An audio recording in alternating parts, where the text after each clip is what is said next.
Close your eyes for a moment and imagine you are standing in a field beneath an endless sky. The grass sways gently around your ankles. A breeze carries with it the scent of distant rain and older things, ancient things, things that have existed long before you were born and will persist long after you fade. You look down at your hands and see they are young, unscarred. But somewhere deep in the fabric of your being, you carry wounds that span millennia. You have died 1,000 deaths. You have won 1,000 battles. And when this life ends, when your eyes close for what should be the final time, you will simply wake again in another field, in another time, wearing another face, and the cycle will begin anew. This is the existence of Link, the eternal hero of Hyrule. This is a story about what it means to never truly rest. In the quiet moments between our daily lives, we sometimes wonder what it would be like to be a hero, to stand against darkness, to be chosen for something greater. We imagine ourselves wielding legendary swords, saving kingdoms, being remembered forever in songs and stories. But what we rarely consider is the weight of that destiny when it never ends. What happens when the battle is won, but the war continues? What happens when death is not an ending, but merely an interruption? What happens when you are cursed to fight the same evil across countless lifetimes, losing everything you love again and again, forgetting who you were only to discover yourself once more in the crucible of battle? The Legend of Zelda is, at its heart, a story about cycles. Not just the cycle of games and sequels, but the eternal cycle of rebirth, suffering, heroism, and loss.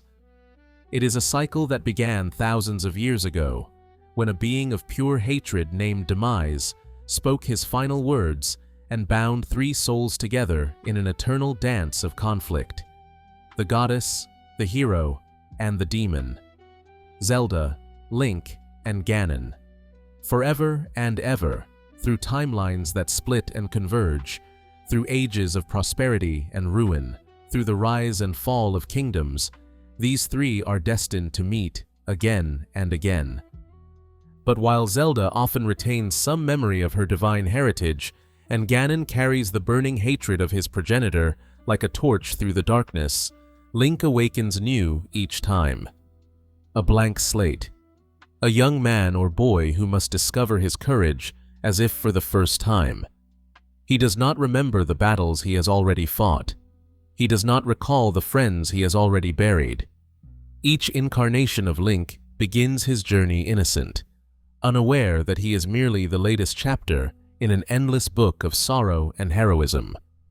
This is a story about all of them, about every Link who has ever lived, about the farmhand and the knight, the sailor and the train engineer, the Skyloftian and the amnesiac. It is about the weight they carry, the losses they endure, and the question that haunts every version of this eternal hero.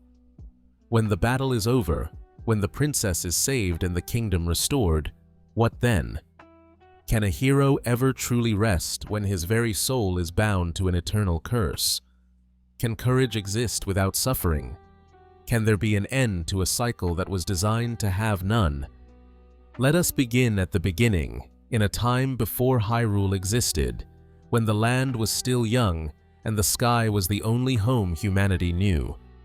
Let us begin with the first Link, the one who doomed all the others to follow in his footsteps, even as he saved the world. High above the clouds, suspended in an endless blue heaven, there existed a floating island called Skyloft.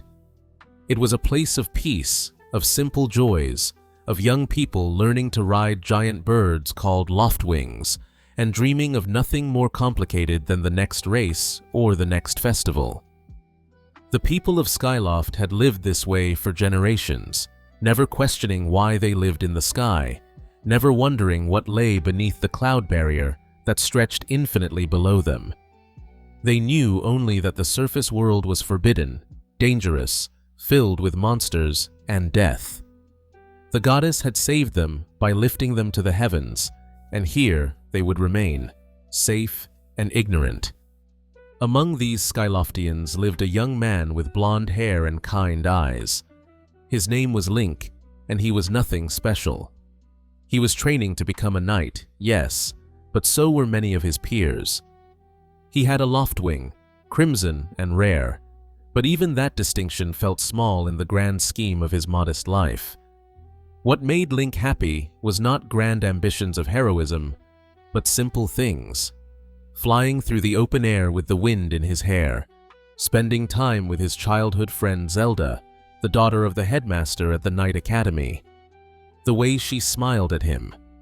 The way she sometimes looked at him with an expression he could not quite name, as if she knew something about him that he did not know about himself. There was a gentleness to life in Skyloft. Days drifted into each other with the comfortable predictability of clouds moving across the sky. Link would attend his classes, practice his swordsmanship, help his friends with their problems, and always, he would find time to see Zelda. They had grown up together. They knew each other's laughter, each other's silences. There was an easiness between them that required no words, a connection that felt as natural as breathing. And then, on the day of the wing ceremony, everything changed. It began with a tornado, a violent, impossible storm that erupted from nowhere, tearing through the sky with malevolent purpose. Zelda and her Loftwing were caught in its fury, pulled down through the clouds, down toward the forbidden surface world that no one from Skyloft had visited in living memory. Link could only watch in horror as she disappeared into the white void below, her scream lost in the howling wind. He tried to follow, tried to force his Loftwing to dive after her, but the bird could not penetrate the cloud barrier. She was gone, vanished. And Link was left alone in the sky, his heart plummeting faster than any body could fall. That night, a spirit appeared to him. She called herself Fee, and she told him that he was chosen.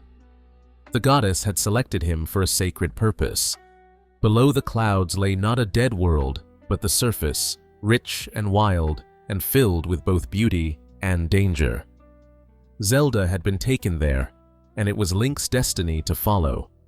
He was to wield a sacred sword, to face unimaginable evils, to become something more than the simple knight in training he had always believed himself to be. Link did not care about destiny, or goddesses, or sacred purposes. He cared about Zelda. And so he descended through the clouds, leaving behind everything he had ever known, stepping into a world of ancient forests and burning mountains, of monsters and mysteries, all for the chance to save the one person who mattered most. What Link did not know, what he could not have known, was that Zelda herself was not merely his childhood friend. She was the mortal reincarnation of the goddess Hylia, who had given up her divinity to be reborn as a human, all as part of an elaborate plan to defeat an ancient evil named Demise. Link was not simply rescuing a friend. He was fulfilling a prophecy that had been set in motion before he was born, before his parents were born, before Skyloft had even risen to the heavens. The surface world was nothing like the peaceful sky islands Link had known. Here, danger lurked in every shadow. Monsters roamed freely, their eyes gleaming with malice, their bodies twisted by dark magic. Ancient ruins spoke of civilizations long fallen, and always, Link was pursued by a strange figure, a demon with white hair and a cruel smile who called himself Girahim. This demon lord sought Zelda for his own dark purposes, to use her as a vessel to resurrect his master, and Link found himself racing against time, fighting through dungeons and deserts, mountains and forests, always one step behind. As Link journeyed, he began to understand the truth. Zelda was not lost. She was running. She was fulfilling her own part of the prophecy, traveling through time itself to prepare for the return of Demise, the demon king who had once sought to claim the ultimate power of the gods, the Triforce. Hylia had defeated Demise once, sealing him away, but she knew he would return. And so she had orchestrated everything, sending the humans to the sky for safety, reincarnating herself as Zelda, ensuring that a hero would arise to wield the goddess sword and transform it into the legendary Master Sword. Link was that hero. Not because he was born special, not because he possessed any innate power or divine blessing, but because he was willing to face any danger, endure any hardship for the person he loved. His courage was not the absence of fear, but the decision to move forward despite it. And that courage transformed him, tempered him like steel in fire, until he became something more than human. He became a legend. The journey to stop Demise was long and arduous. Link gathered sacred flames to purify his sword. He traversed 3 distinct regions of the surface, each with its own challenges, its own ancient mechanisms left behind by the goddess. He solved puzzles that had waited thousands of years for someone clever enough to unravel them. He faced monsters that should have killed him, that would have killed anyone with less determination burning in their heart. And slowly, piece by piece, he forged the Master Sword, a blade of pure holy light capable of destroying even a demon king. But even with the Master Sword, even with the Triforce itself within his grasp, Link could not prevent Girahim from achieving his goal. In a heartbreaking moment, the Demon Lord succeeded in kidnapping Zelda and dragging her back through time to the distant past, where Demise still languished in his weakened state, sealed but not destroyed. Girahim used Zelda's power to break the seal, and Demise emerged, terrible and glorious, a being of pure malevolence, whose very presence seemed to darken the world. Link followed them back through time. He stood before Demise, a young man barely out of adolescence, facing a godlike entity who had commanded armies of darkness and nearly conquered the world. It should have been hopeless. Link should have died there, in that barren past, his bones lost to history. But he did not die. He fought with every ounce of strength in his body, with all the courage in his heart, with the Master Sword singing in his hands. And impossibly, miraculously, he won. He defeated Demise. He sealed the Demon King's essence within the Master Sword itself, trapping him in a prison from which there could be no escape. It was over. The evil was vanquished. Zelda was safe. The surface world could now become a home for the people of the sky. Link had saved everyone. He had won. But Demise, even in defeat, had one final act of malice. As his body dissolved, as his power faded into the sword that imprisoned him, Demise spoke a curse. His words were not loud, not dramatic. They were spoken with the quiet certainty of someone who understands that hatred, true hatred, never truly dies. He told Link that his hatred would be reborn again and again. That those who share the blood of the goddess and the spirit of the hero would be forever bound to face incarnations of his malice. That their descendants would be doomed to wander a blood-soaked sea of darkness for all eternity. It was not simply a threat. It was a curse woven into the very fabric of reality, a dark enchantment that would echo through all of time. Demise had lost the battle, but in losing, he ensured that the war would never truly end. As long as the goddess and the hero existed in any form, his hatred would rise to challenge them. Again and again and again, through countless ages, in countless forms, the cycle would repeat. Link did not fully understand what Demise meant. How could he? He was young, victorious, reunited with Zelda at last. He saw a future full of hope, of building a new civilization on the surface, of living in peace with the woman he loved. He could not imagine that Demise's final words had just condemned him, condemned all versions of himself that would ever exist, to an eternity of conflict. And so the first Link returned to his own time. He and Zelda chose to remain on the surface, to establish what would one day become the Kingdom of Hyrule. They lived their lives, grew old together, died in peace, never knowing the full weight of what they had started. The curse seemed like nothing more than the bitter ranting of a defeated enemy. But curses, especially those spoken by demon kings, have a way of coming true. The spirit of the hero, the essence of Link's courage, did not dissipate when he died. It lingered in the world, waiting. And when evil rose again, when darkness threatened the land, that spirit found a new vessel. A new young man, often blonde, often quiet, often unaware of the destiny that awaited him. Each incarnation of Link was different, unique, his own person with his own dreams and fears.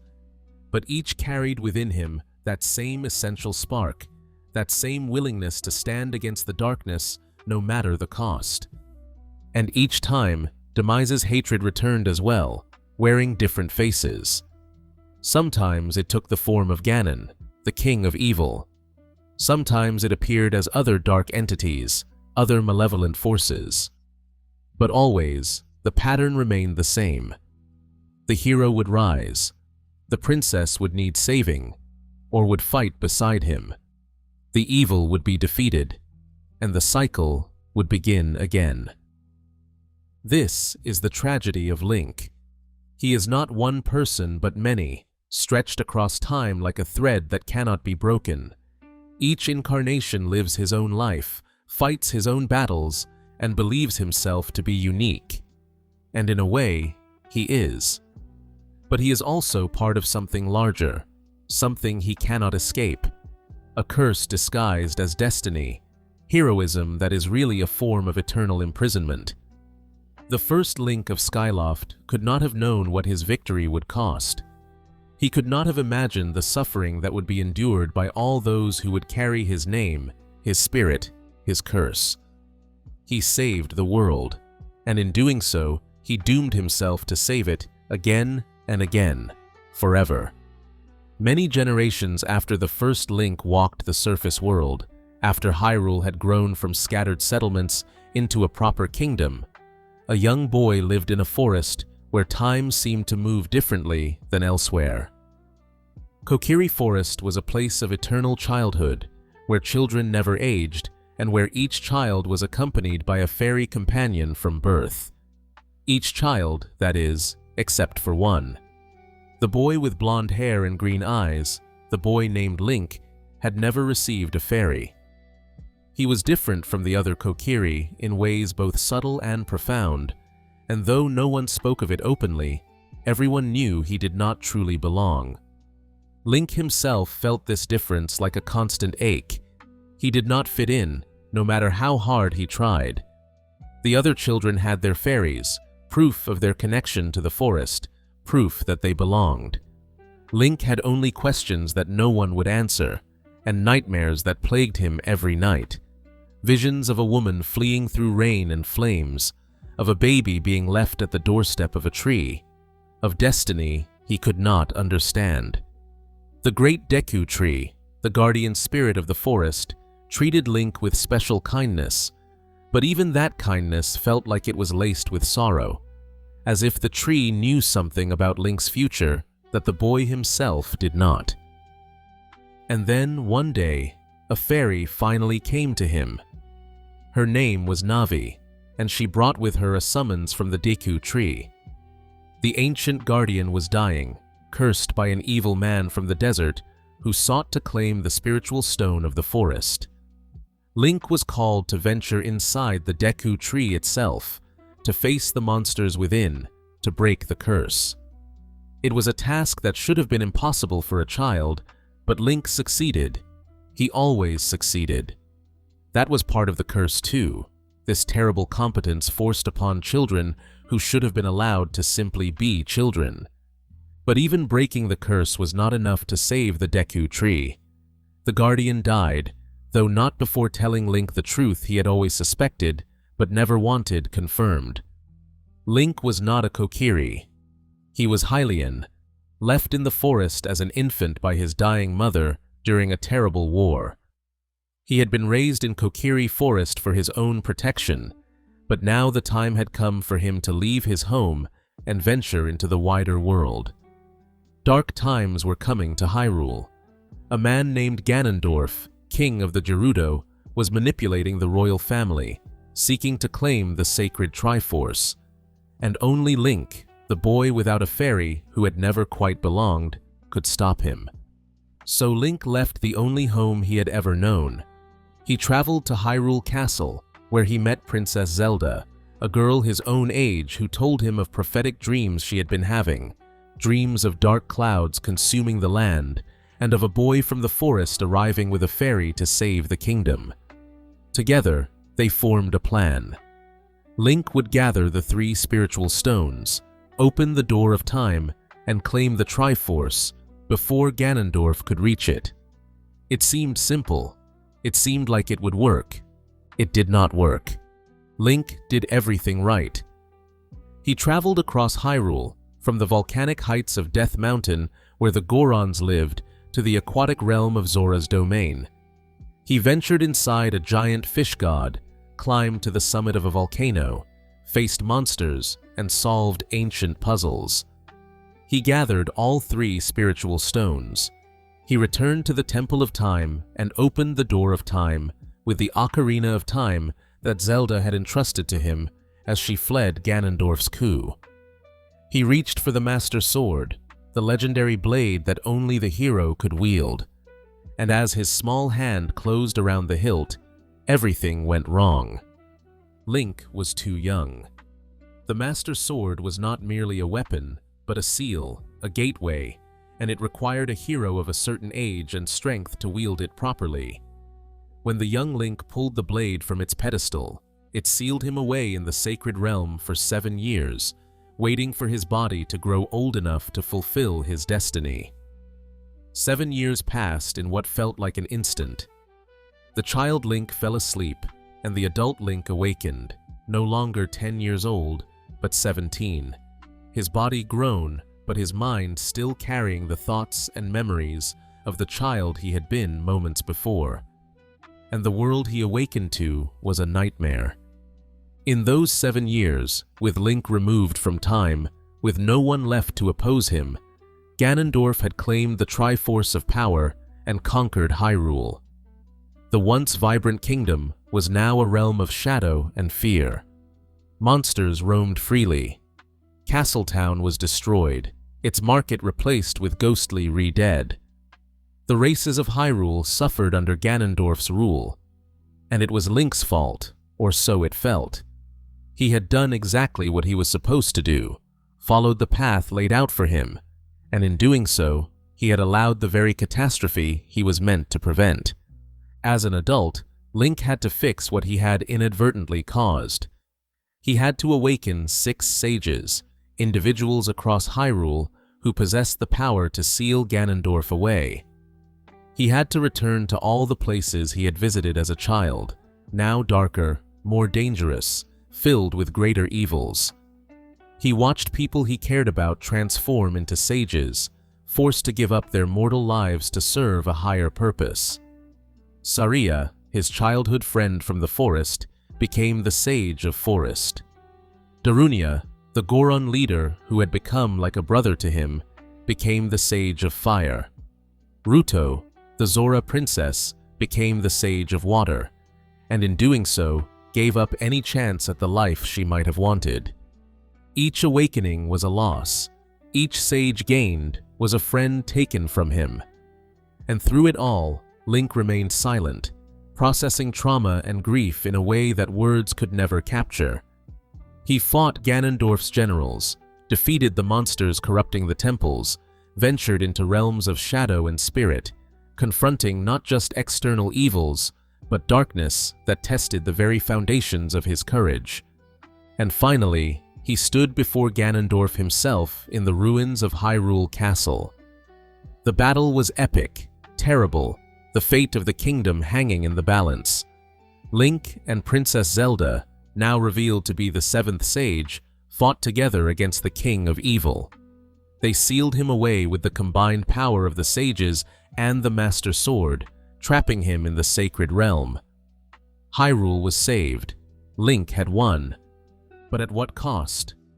Princess Zelda, understanding what had been taken from Link, what 7 years of his childhood had been stolen, used her power to send him back in time. She returned him to the moment just after he pulled the Master Sword, giving him back those 7 years, giving him a chance to be a child again. It was meant as a kindness, a way to restore what had been lost. But it created something far more complicated.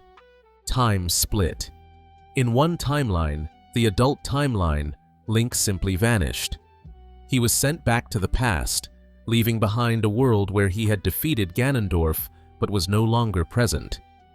This world would eventually face Ganondorf's return with no hero to stop him, leading the gods to flood Hyrule entirely, creating the Great Sea and the events that would lead to the Hero of Winds. In another timeline, the child timeline, Link returned to his younger self with all his memories intact. He warned Princess Zelda about Ganondorf's treachery, preventing the King of Evil from ever taking over Hyrule in that timeline.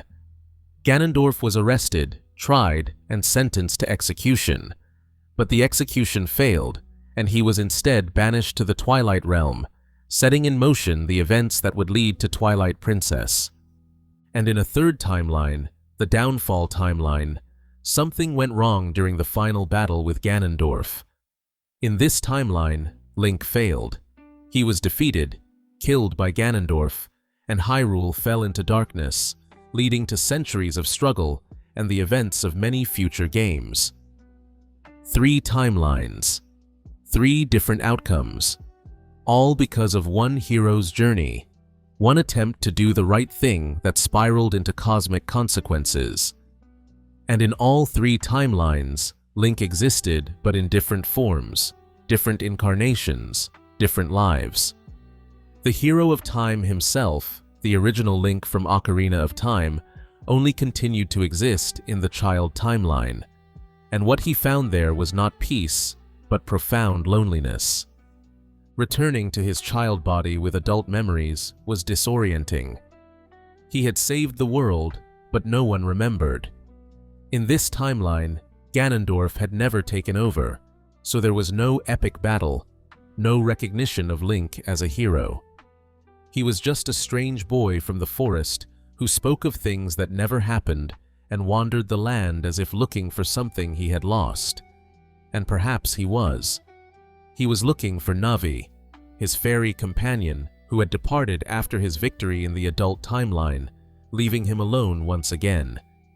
Link's search for Navi took him away from Hyrule into a dark forest where something terrible happened. He was attacked, knocked unconscious, and when he awoke, he found himself in a land called Termina, a strange parallel world that was nothing like Hyrule. And this world was dying. A terrible moon with a grotesque face was falling from the sky, and in 3 days, it would collide with the land, destroying everything. Link found himself trapped in a time loop, reliving the same 3 days over and over again.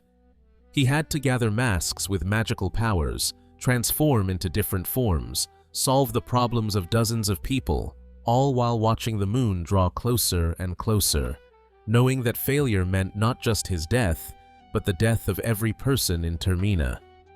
It was a different kind of horror than what he had faced in Hyrule, more personal, more intimate. In Hyrule, he fought armies and dark lords. In Termina, he fought despair. The people of Clocktown, the central hub of Termina, went about their lives with varying degrees of awareness about the moon. Some panicked, some denied, some simply tried to make the most of their final days. And Link moved among them, helping where he could, an anonymous hero in a land that was not his home, trying to save people who would never remember him saving them, because every 3 days, time reset and they forgot everything. At the heart of Termina's crisis was Majora's Mask, an ancient artifact of terrible power being worn by a lonely child named the Skull Kid. The mask fed on negative emotions, on loneliness and anger and fear, and it had driven the Skull Kid to pull the moon from the sky in an act of cosmic vengeance. Link had to stop it, had to venture through 4 temples across Termina, gain the trust of the 4 giants who could hold back the moon, and finally confront Majora itself in a battle that was as surreal as it was terrifying. When it was over, when Termina was saved and the Skull Kid freed from the mask's influence, Link once again received no recognition. The people of Termina lived, but they did not know why. They did not understand that they owed their existence to a strange boy in a green tunic who had fought through time itself to save them. Link left Termina as quietly as he had arrived, still searching for Navi, still carrying the weight of 2 worlds saved and no one to acknowledge it. What happened to the hero of time after Majora's Mask is largely unknown. It is believed he eventually returned to Hyrule, older, wearier, carrying memories of battles no one else remembered and trauma that had no outlet. He likely tried to live a normal life, but how could someone who had seen what he had seen ever be normal? He knew the weight of the Master Sword. He knew what it felt like to watch friends become sages, to fight for a kingdom that did not recognize his sacrifice, to relive the same days over and over in a desperate attempt to save strangers. The hero of time lived and eventually died, probably without fanfare, without recognition. And when he died, he did not pass on to whatever afterlife awaits heroes. Instead, his spirit remained in the world, bound by regret. He had never been able to pass on his knowledge, his skills, his experience to a new generation. No one had learned from him. No one had understood what he had endured.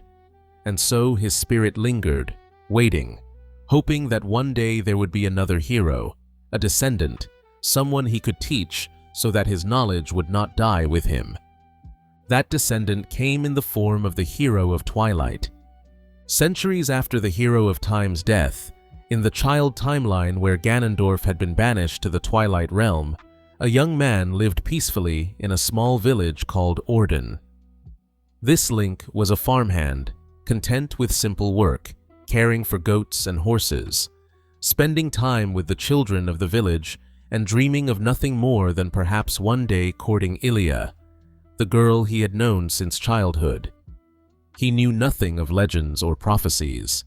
He had no idea that he carried the bloodline of an ancient hero, that the spirit of the legendary warrior flowed through his veins. But destiny, as always, came calling. Creatures from the Twilight realm invaded Hyrule, spreading a cursed twilight that transformed the land into shadow and turned Link himself into a wolf. In this wolf form, Link met Midna, an imp-like creature from the Twilight realm who had her own agenda and who reluctantly agreed to help Link reverse the curse. Together, they set out to save Hyrule from King Zant, the usurper of the Twilight realm, who was working with a resurrected Ganondorf. As Link journeyed, he began to encounter a strange figure, a ghostly warrior who appeared sometimes as a skeletal swordsman in ancient armor, sometimes as a golden wolf. This spirit taught Link hidden techniques, advanced sword skills that had been lost to time. And slowly, Link began to understand who this spirit was. It was the hero of time, his ancestor, the legendary warrior from centuries past who had never been able to pass on his knowledge until now. The hero's shade, as the spirit was called, spoke to Link with a mixture of pride and sadness. He called Link son, not because Link was literally his child, but because Link carried on his legacy, his bloodline, his curse. Each time they met, the shade taught Link a new technique: the ending blow, the shield attack, the backslice, the helm splitter, the mortal draw, the jump strike, and finally, the great spin. 7 techniques, each one a piece of the hero of time's soul, each one a fragment of experience earned through unimaginable hardship. After teaching Link the final technique, the hero's shade spoke his last words. He said that he had accepted life as a hero, but had never been able to convey the lessons of that life to those who came after. And now, at last, he had eased his regrets. The hero of time's spirit could finally rest, having passed on the proof of his courage to a worthy successor.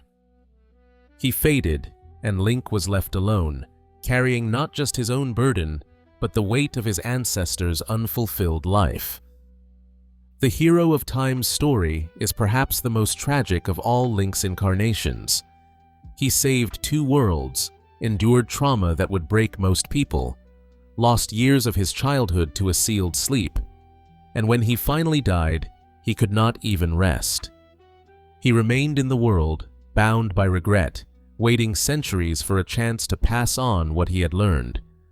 His reward for heroism was not rest or recognition, but more suffering, even in death.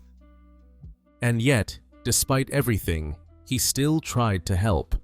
He still taught his descendant. Even as a ghost, even in pain, even after losing everything, the hero of time continued to serve, continued to guide, continued to be a hero. Because that is what the curse demands. Link does not get to choose when his duty ends. He does not get to rest until his knowledge is passed on, his purpose fulfilled, his suffering given meaning. This is the cost of the curse. This is what it means to be Link. You save the world, you lose everything, and even death does not free you. You are bound to your purpose, to your heroism, forever.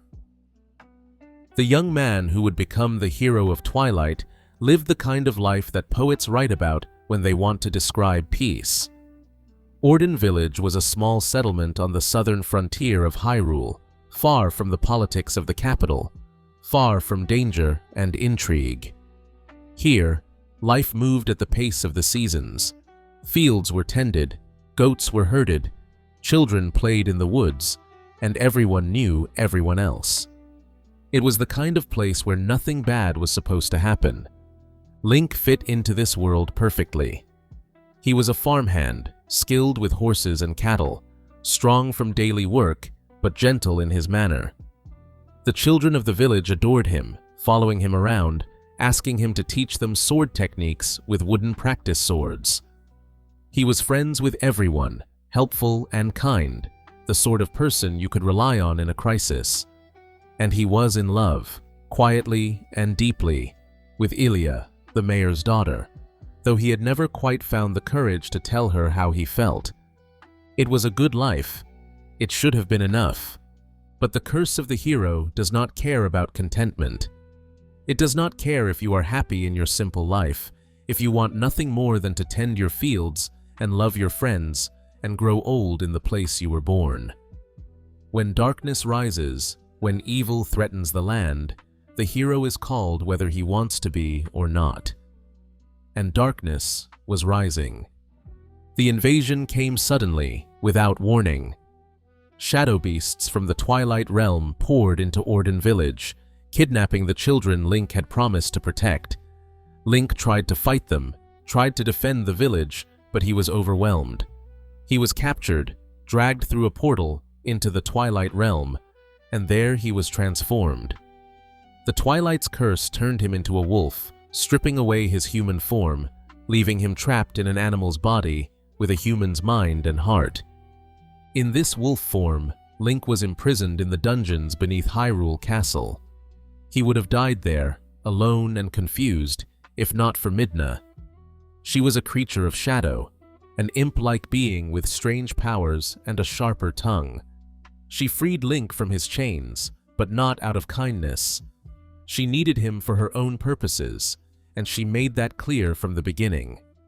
Their relationship was transactional. She would help him reverse the curse and save his friends. He would help her achieve her goals, nothing more. But as they journeyed together through a Hyrule slowly being consumed by Twilight, as they faced dangers and solved mysteries, as they learned each other's stories, something shifted. Midna was not just using Link. She genuinely grew to care for him, to respect him, to see him as more than just a tool. And Link, despite Midna's prickly exterior, came to trust her, to rely on her, to care about her fate as much as his own. The twilight covering Hyrule was more than just darkness. It transformed the land into a strange shadow realm where normal people became spirits, trapped and helpless. Only Link, in his wolf form, could navigate this twilight, could see the spirits and interact with them. And only by restoring the light spirits, ancient deities bound to different regions of Hyrule, could the twilight be pushed back and the land return to normal. As Link restored each region, he began to piece together the story of what had happened. Zant, the self-proclaimed Twilight King, had invaded Hyrule with the help of Ganondorf, who had survived his failed execution in this timeline, and had granted Zant incredible power in exchange for helping him escape the Twilight Realm. Together, they planned to merge the Twilight Realm with Hyrule, creating a world of eternal shadow under their control. But there was another player in this story, one Link did not learn about until much later. Midna was not just some random imp. She was the true ruler of the Twilight Realm, the Twilight Princess, transformed into her current form by Zant's curse. She had been overthrown, humiliated, cast out of her own realm, and she wanted revenge.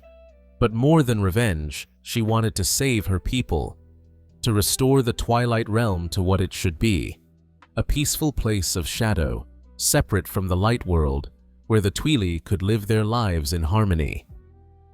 The realization of who Midna really was changed everything for Link. She was not just his companion, but a ruler in exile, fighting for her kingdom just as he was fighting for Hyrule. They were more alike than he had realized, two people trying to save their worlds from the same evil.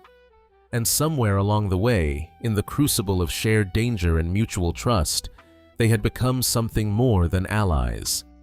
They had become friends, true friends, the kind of bond that transcends words. Throughout his journey, Link was visited by the Golden Wolf, the spirit of his ancestor, the hero of time. Each encounter was brief, solemn, a lesson passed down through generations. The Shade taught Link techniques he would need to survive, skills that had saved the hero of time in his own battles. But there was something profoundly sad about these meetings, a sense of melancholy that Link could feel even if he did not fully understand it. The Shade spoke of regrets, of lessons never passed on, of a heroism that had gone unrecognized. He called Link son, and seemed to take solace in finally having someone to teach. After learning all 7 hidden techniques, after proving himself worthy, the hero's shade faded away, finally at peace. And Link was left to carry that legacy forward, to honor the memory of a hero who had suffered so much that even death could not grant him rest. It was a heavy weight to bear, knowing that the spirit of the hero was not just a title, but a curse that spanned lifetimes, that bound people together across centuries in a cycle of sacrifice and suffering. The final confrontation with Zant revealed the truth about Midna's transformation and gave her back her true form, though not before Zant himself was revealed to be merely a puppet, a tool of Ganondorf who had been using him all along. Ganondorf, the same evil that the hero of time had faced, had returned once more, proving that Demise's curse was real, that the hatred would continue to reincarnate, that the cycle would never truly end.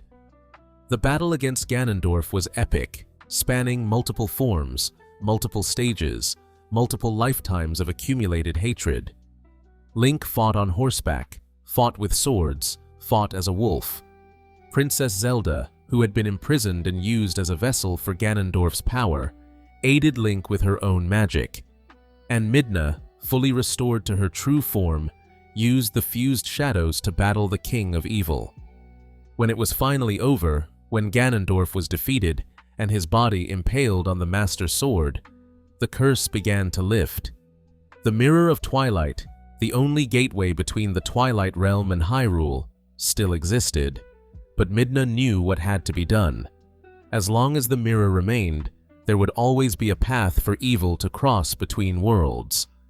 And so, Before returning to her realm, Midna destroyed the mirror, severing the connection forever. Her goodbye to Link was wordless, a single tear shed as she walked through the portal one last time. She had regained her kingdom, saved her people, achieved everything she had set out to do. But the cost was leaving behind the one person who had stood beside her through it all. The farmhand turned hero who had never asked for any of this, but had done it anyway because it was right. Link watched her go, unable to follow, unable to even say a proper farewell. The portal closed. The mirror shattered. Midna was gone forever. And Link was left standing in the Arbiter's grounds, alone, with nothing to show for his journey but scars and memories and the Master Sword in his hands. He had saved Hyrule. He had saved the Twilight Realm. He had fulfilled the destiny thrust upon him by forces beyond his control. But what had he gained? He had lost Midna, perhaps the only person who truly understood what he had gone through. He had lost his simple life in Orden Village, because how could he go back to herding goats after fighting gods and demons? He had lost his innocence, his peace, his dreams of a quiet future. This is the fate of the hero of Twilight. He inherited not just his ancestors' sword techniques, but his ancestors' sorrow. He learned that heroism is not glorious, but painful, that victory often tastes of ash, that saving the world sometimes means losing everything you care about. And when it was over, he returned the Master Sword to its pedestal deep in the sacred grove, sealing it away once more, and walked back into a world that did not understand what he had sacrificed for them. The people of Hyrule celebrated. They were free from the Twilight, safe once more, but they did not know the full story. They did not know about Midna, about the Twilight Realm, about the personal cost that Link had paid. To them, he was just the hero who had appeared when needed and then faded back into obscurity, as heroes always do.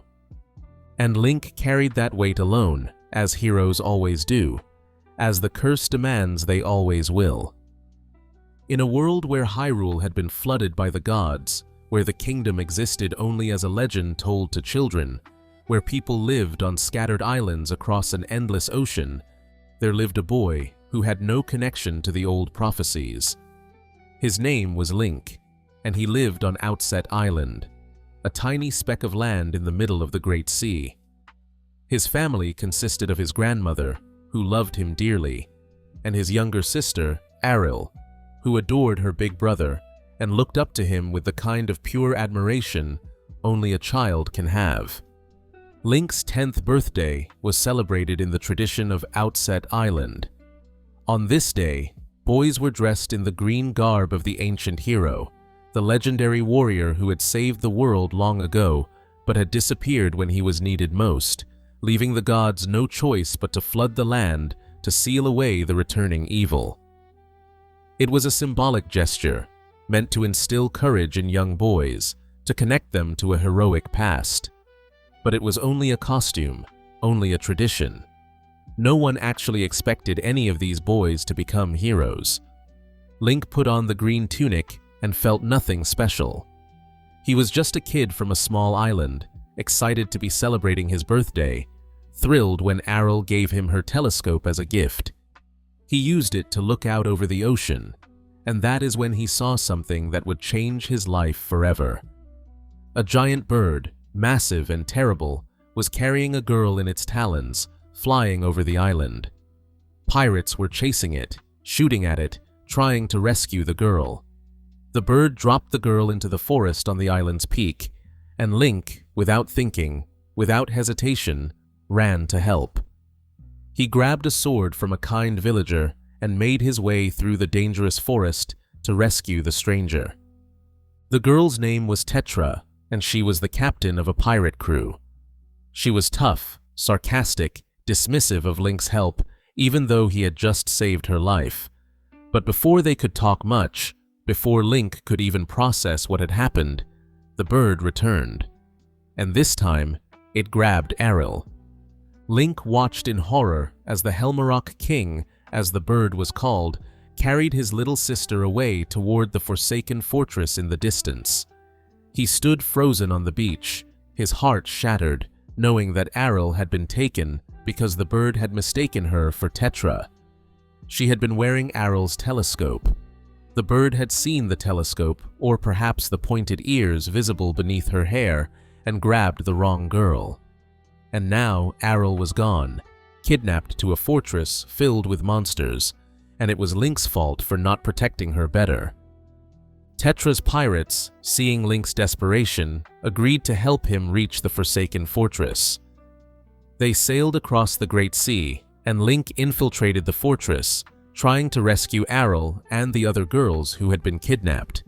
But he was caught, easily defeated by the fortress's true master, a man in black robes who radiated power and malice. The man ordered Link thrown into the sea to die. Link woke up on Windfall Island, rescued by a talking boat with a red dragon figurehead. The boat called itself the King of Red Lions and told Link the truth.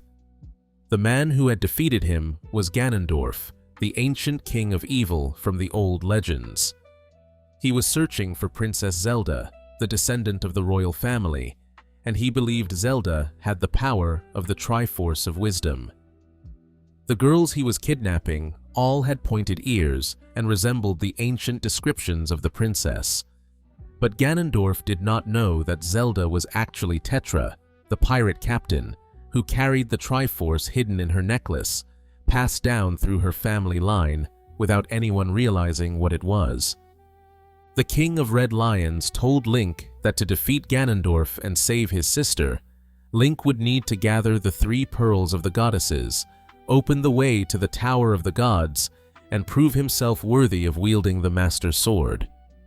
It was a quest that would take him across the entire Great Sea, to islands inhabited by strange tribes and ancient spirits, through dungeons and temples, facing dangers that should have killed a child. But Link was not deterred. He was not chosen by prophecy. He did not have the spirit of the hero flowing through his veins, not in any way that mattered. He was just a kid who wanted to save his sister, who refused to let fear stop him, who kept moving forward even when the odds seemed impossible. And that determination, that refusal to give up, that willingness to face any danger for the people he loved, that was what made him a hero. Not destiny, not bloodlines, just courage, pure and simple. As Link journeyed, he began to uncover the truth about the Great Sea. Beneath the waves lay the ruins of old Hyrule, frozen in time, sealed away when the gods had flooded the world to stop Ganondorf's return. The kingdom existed as a ghost of itself, preserved in black and white, waiting for a hero who never came. And now Link was being asked to take up that mantle, to become the hero that this timeline had been missing, to finish what the hero of time had started, but could not complete because he had been sent back to the past, leaving this timeline without a champion. Link gathered the pearls, passed the trials in the Tower of the Gods, and descended beneath the ocean to the frozen kingdom of Hyrule. There, in Hyrule Castle, he found the Master Sword waiting in its pedestal. He pulled the blade free, and time began to move again in the underwater kingdom. The curse was lifted, color returned to the world, and Link became the hero of winds, the heir to a legacy he had never asked for but had proven himself worthy of through his actions. Armed with the Master Sword, Link returned to the Forsaken Fortress for a second assault. This time, he was not alone. Tetra came with him, along with Prince Komali of the Rito and the Dragon Valu. Together, they fought through the fortress, defeated the Helmarok King in a brutal rooftop battle, and rescued Hyrule and the other girls. But Ganondorf was not defeated.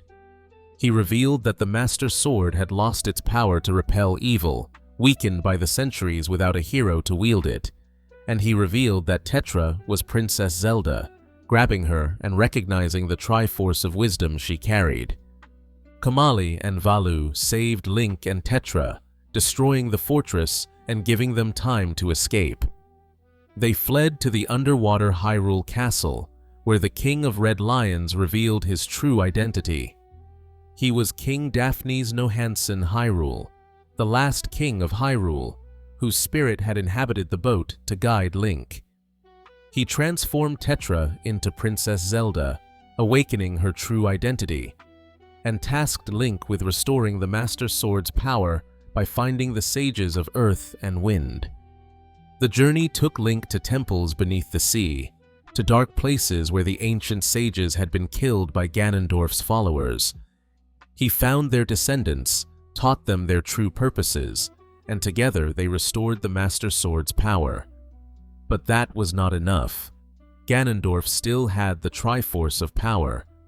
To truly defeat him, Link needed the Triforce of Courage, which had been shattered and scattered across the Great Sea by the gods as a final safeguard. Link sailed to dozens of islands, following ancient maps, raising the Triforce shards from the depths. It was a long, tedious quest, but he persisted.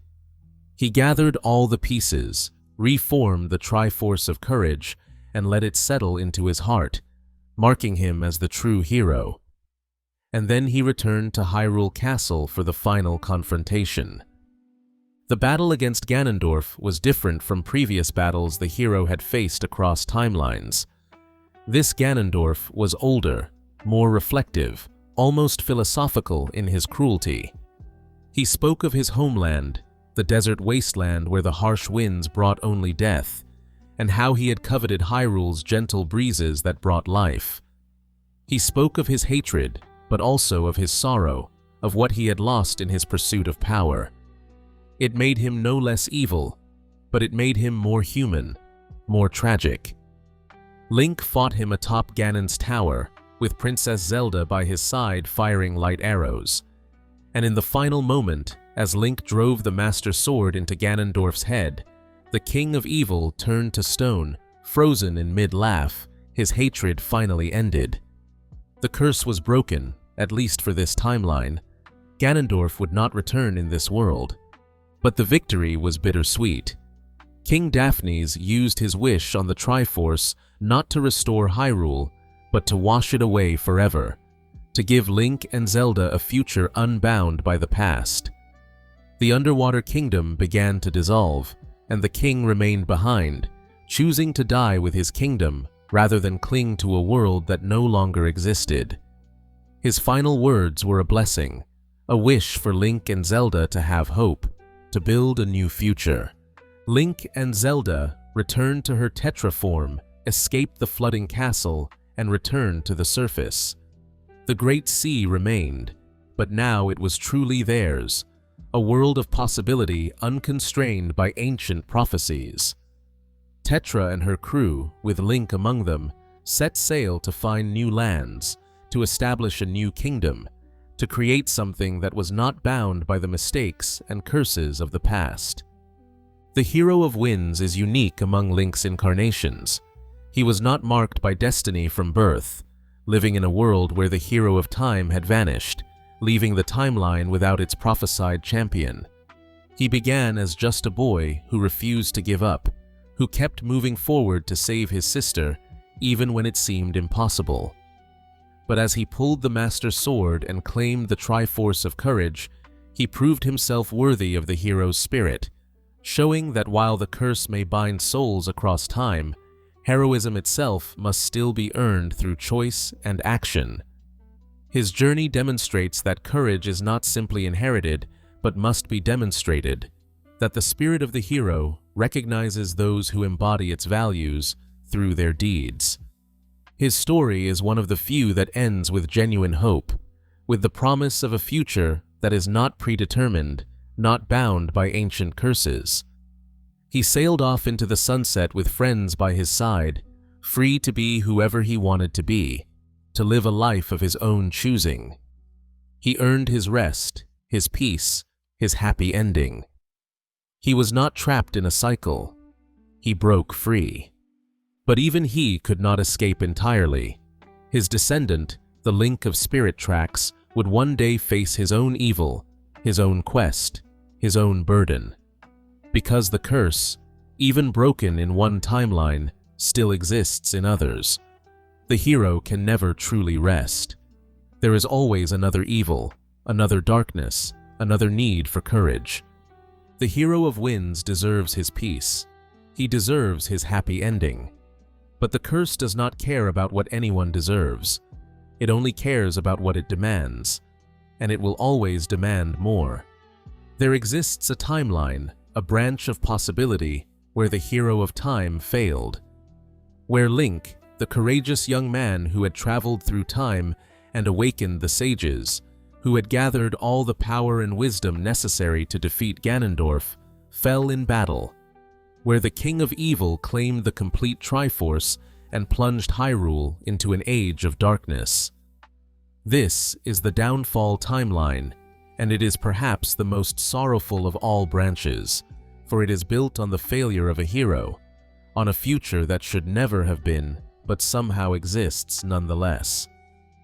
In this timeline, the sages managed to seal Ganon away even without Link's final blow, trapping him in the sacred realm that became known as the Dark World. But the damage was done. Hyrule suffered. Wars were fought. The land was stained with blood and ash. And into this dark age, new heroes were born, incarnations of Link, who carried the burden of their predecessors' failure, who fought not to prevent tragedy, but to recover from it, to reclaim what had been lost. The Link of this timeline, who appears in A Link to the Past, is descended from the Knights of Hyrule, living with his uncle in a modest house near Hyrule Castle. His life is quiet until one stormy night when Princess Zelda's telepathic cry for help reaches him across the distance. She is imprisoned in the castle's dungeons, victim of a dark wizard named Aghanim, who has overthrown the kingdom and plans to break the seal on Ganon's prison. Link's uncle goes to rescue her, but is mortally wounded. With his dying breath, he tells Link to save Zelda, to be brave, to carry on the legacy of the knights. And so Link takes up a sword, ventures into the castle, and begins a quest that will take him between two worlds, the light world of Hyrule and the dark world that Ganon has corrupted. He must gather the 3 pendants of virtue, claim the Master Sword, rescue the 7 maidens who are descendants of the sages, and ultimately face Ganon himself in the dark world. It is a monumental task for one person, but Link persists, driven by duty and compassion, fighting through danger after danger. What makes this Link's journey particularly poignant is that he is cleaning up a mess he did not make. The Hyrule he fights for is already broken, already scarred by the failure of a previous hero. He does not get to prevent tragedy. He only gets to mitigate it, to make things slightly better, to ensure that the darkness does not spread further. His heroism is not glorious. It is maintenance, necessary but thankless work.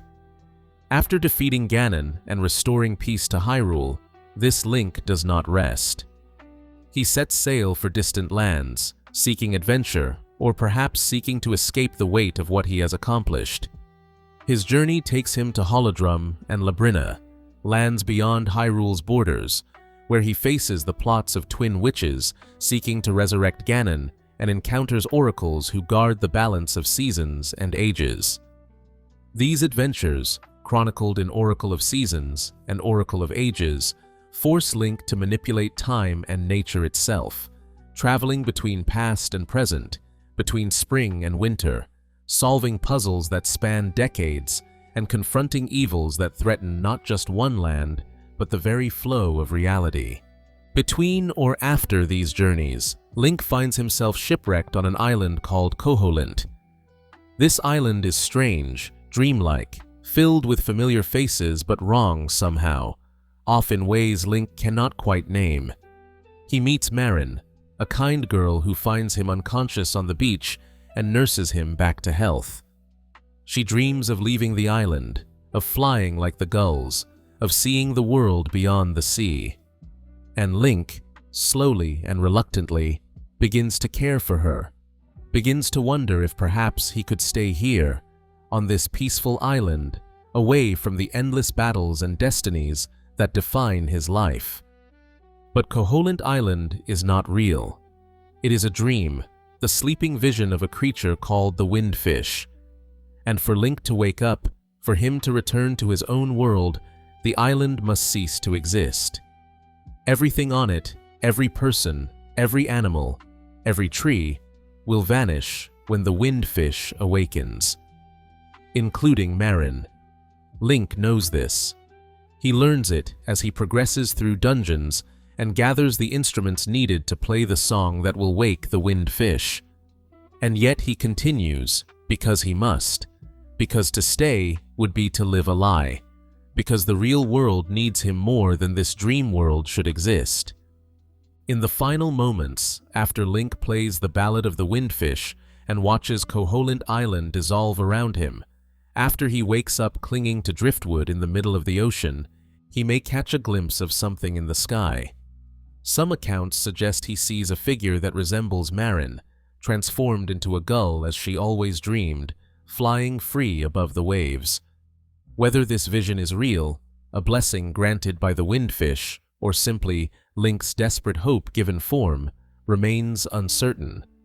It is a moment that offers both closure and heartbreak, a reminder that Link cannot keep the things he loves, that his destiny is to wander, to fight, to sacrifice again and again.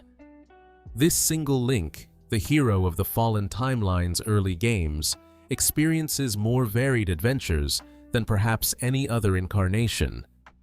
He saves 3 different lands, faces multiple apocalypses, manipulates time and reality, and in each instance, he loses something. He loses his uncle, his innocence, his chance at peace with Marin. He is a hero not because of great destiny, but because he keeps choosing to help others, even when it costs him personally, even when he receives nothing in return but more burdens to carry. Later in this timeline, other Links appear. There is the Link of A Link Between Worlds, who discovers the ability to merge into walls and travel to a parallel world called Lorule. There is the Link of the original The Legend of Zelda, who defeats Ganon and rescues Princess Zelda in an older, more broken Hyrule. There is the Link of the Adventure of Link, who must awaken a sleeping princess and prove himself worthy of the Triforce of Courage by placing crystals in 6 palaces while battling his own shadow. Each of these Links faces a Hyrule that is damaged, scarred by the failures of the past. They are not preventing tragedy, but recovering from it, trying to rebuild, trying to make things slightly better. Their heroism is quiet, unnoticed by history, unrecognized by the people they save. They are janitors of destiny, cleaning up messes made by forces beyond their control, fighting battles they did not start, dying deaths that no one remembers. The Fallen Timeline is a testament to what happens when heroes fail. It shows that even failure does not end the cycle, that the curse continues, that new heroes will rise even in the darkest timelines. But it also shows the cost of that failure, the generations of suffering that follow, the endless work required to repair what was broken. And through it all, each Link carries on, not because they have hope of ending the cycle, but because someone must fight, someone must care, someone must stand against the darkness, even if the darkness seems eternal. That is the burden. That is the curse. That is what it means to be Link in any timeline, but especially in this one, where hope is scarce and victory is measured not in glory, but in mere survival. A century before the present day, in a Hyrule that had rediscovered ancient Sheikah technology and prepared itself for the return of Calamity Ganon, there lived a young man who was destined to become the greatest knight of his generation. This Link was different from the quiet farmhands and island boys of other incarnations. He was born into a family of knights, trained from childhood in combat and duty. He was a prodigy, mastering swordsmanship at an absurdly young age, becoming the youngest person ever to be appointed to the Imperial Guard at Hyrule Castle.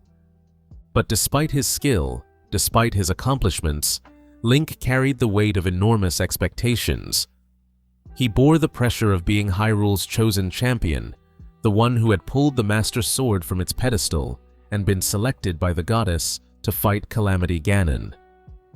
Everyone looked at him and saw the hero from prophecy, the legendary warrior who would save the kingdom. The stoic silence he maintained, the emotionless facade he presented to the world, suggests the burden of these expectations may have led him to hide any sign of weakness.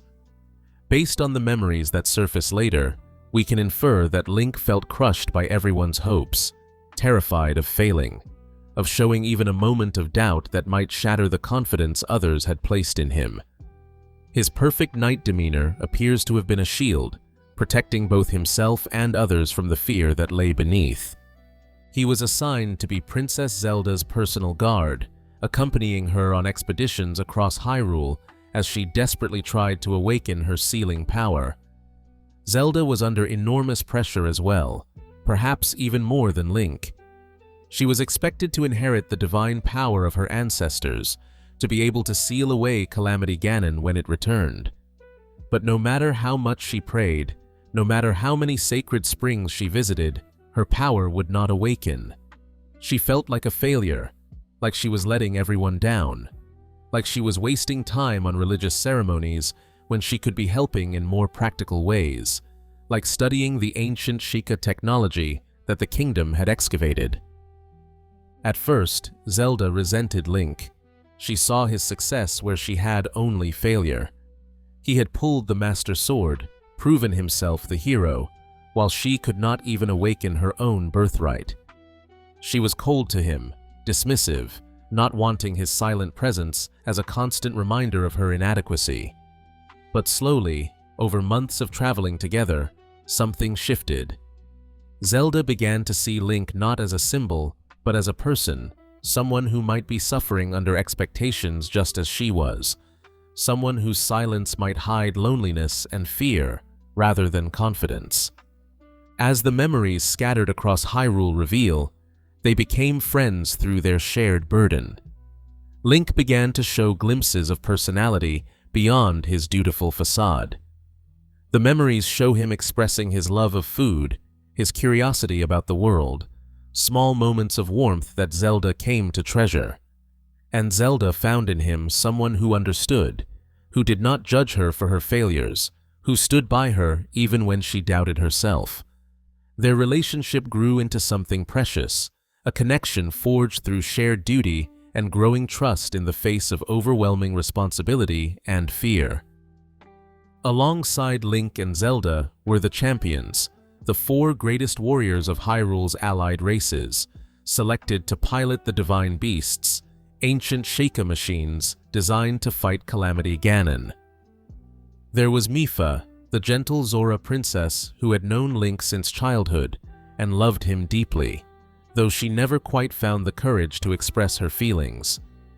There was Daruk, the boisterous Goron warrior who treated Link like a little brother and whose courage was matched only by his warmth.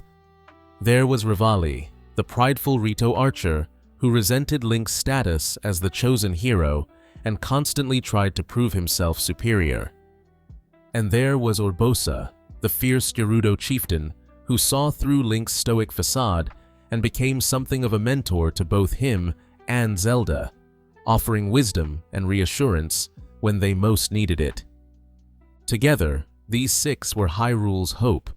They trained, they prepared, they waited for the moment when Calamity Ganon would return so they could face it with all the power of the ancient Sheikah technology and their combined might. It should have worked. The plan was sound.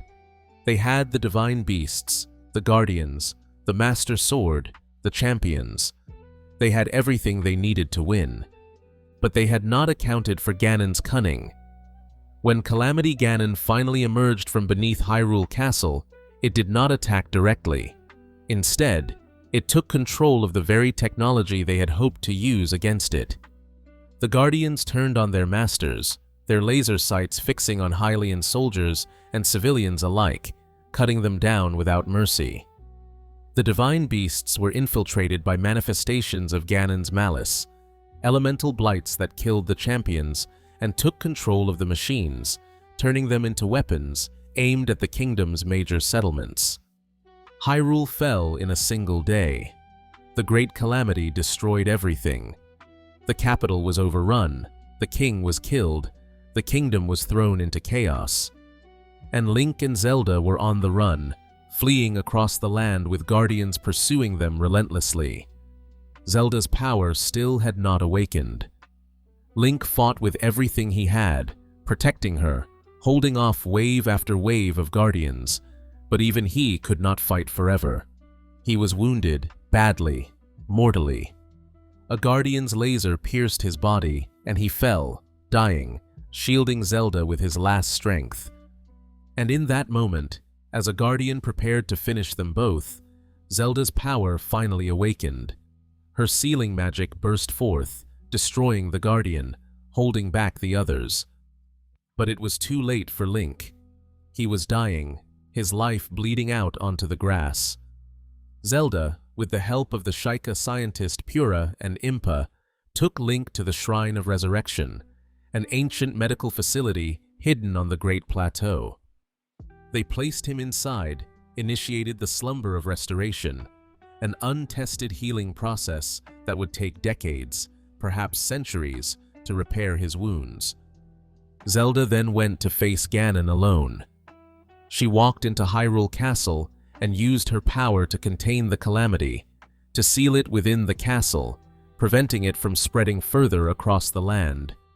And for 100 years, she held it there, her power slowly waning, her consciousness maintaining an endless vigil, waiting for Link to wake up, waiting for the hero to return so he could finish what they had started. Link slept for a century. Time passed. The land changed. The people forgot the details of the great calamity, remembering only that there had been a disaster and that a hero had fallen defending the princess. The Sheikah and their technology became objects of suspicion. The kingdom fractured into isolated settlements, each struggling to survive in a world overrun by monsters and Ganon's lingering malice. And then, on a morning like any other, in a cave on the Great Plateau, Link opened his eyes. He had no memories. The slumber of restoration had healed his body, but fragmented his mind. He did not know who he was, why he was in this cave, what had happened to bring him here. He wandered out into a world that was beautiful and broken, lush with life, but scarred by ancient battles. And there, in the ruins of the Temple of Time, he met the spirit of King Roam, Zelda's father, who told him the truth about what had happened, about his role as the hero, about the princess still fighting to contain Ganon within the castle. Link's quest in Breath of the Wild is one of recovery in every sense. He must recover his memories, scattered across Hyrule in specific locations tied to moments he shared with Zelda. He must recover his strength, weakened by a century of sleep, by completing trials in ancient shrines and liberating the divine beasts from Ganon's control. He must recover his purpose, his identity, his understanding of who he was and who he needs to be. As Link travels across Hyrule, he encounters the spirits of the champions, trapped within their divine beasts, waiting for someone to free them. They greet him with joy, with sadness, with relief. They have been dead for 100 years, but their spirits remain, loyal to the end. Mipha's spirit speaks to Link with the affection she never fully expressed in life, telling him that he can always count on her, even now. Daruk welcomes him with the same boisterous warmth, proud that his little buddy has returned. Rivali is as prickly as ever, though beneath his pride there is a grudging respect, and Urbosa speaks to him like a protective older sister, offering encouragement and expressing faith that he will succeed where they failed. Each divine beast freed, each champion honored, brings Link closer to remembering who he was. And each recovered memory is a piece of the past, a moment shared with Zelda, a glimpse of the life he lived before he fell. He remembers her frustration, her desperation to awaken her power. He remembers her kindness, her growing affection, the way she looked at him when she thought he was not watching. He remembers the day everything fell apart, the terror in her eyes, the helplessness he felt as he lay dying, unable to protect her anymore. The final memory, the one Link recovers after finding all the others, is the moment of Zelda's power awakening. It is the last thing he saw before losing consciousness, the image of Zelda standing over him, bathed in golden light, using her power to hold back the Guardians while he faded. And with that memory comes the weight of a century of failure, of loss, of friends dead, and a kingdom destroyed, and a princess still fighting alone. But Link does not break under that weight. Instead, he rises. He gathers the Master Sword, now resting in the Lost Woods, where it has waited for his return. He liberates all 4 divine beasts, turning them from threats into allies. He strengthens himself, gathers ancient weapons and armor, prepares for the final confrontation.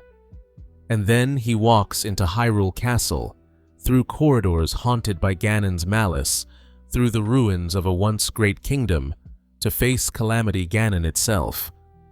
The battle is apocalyptic.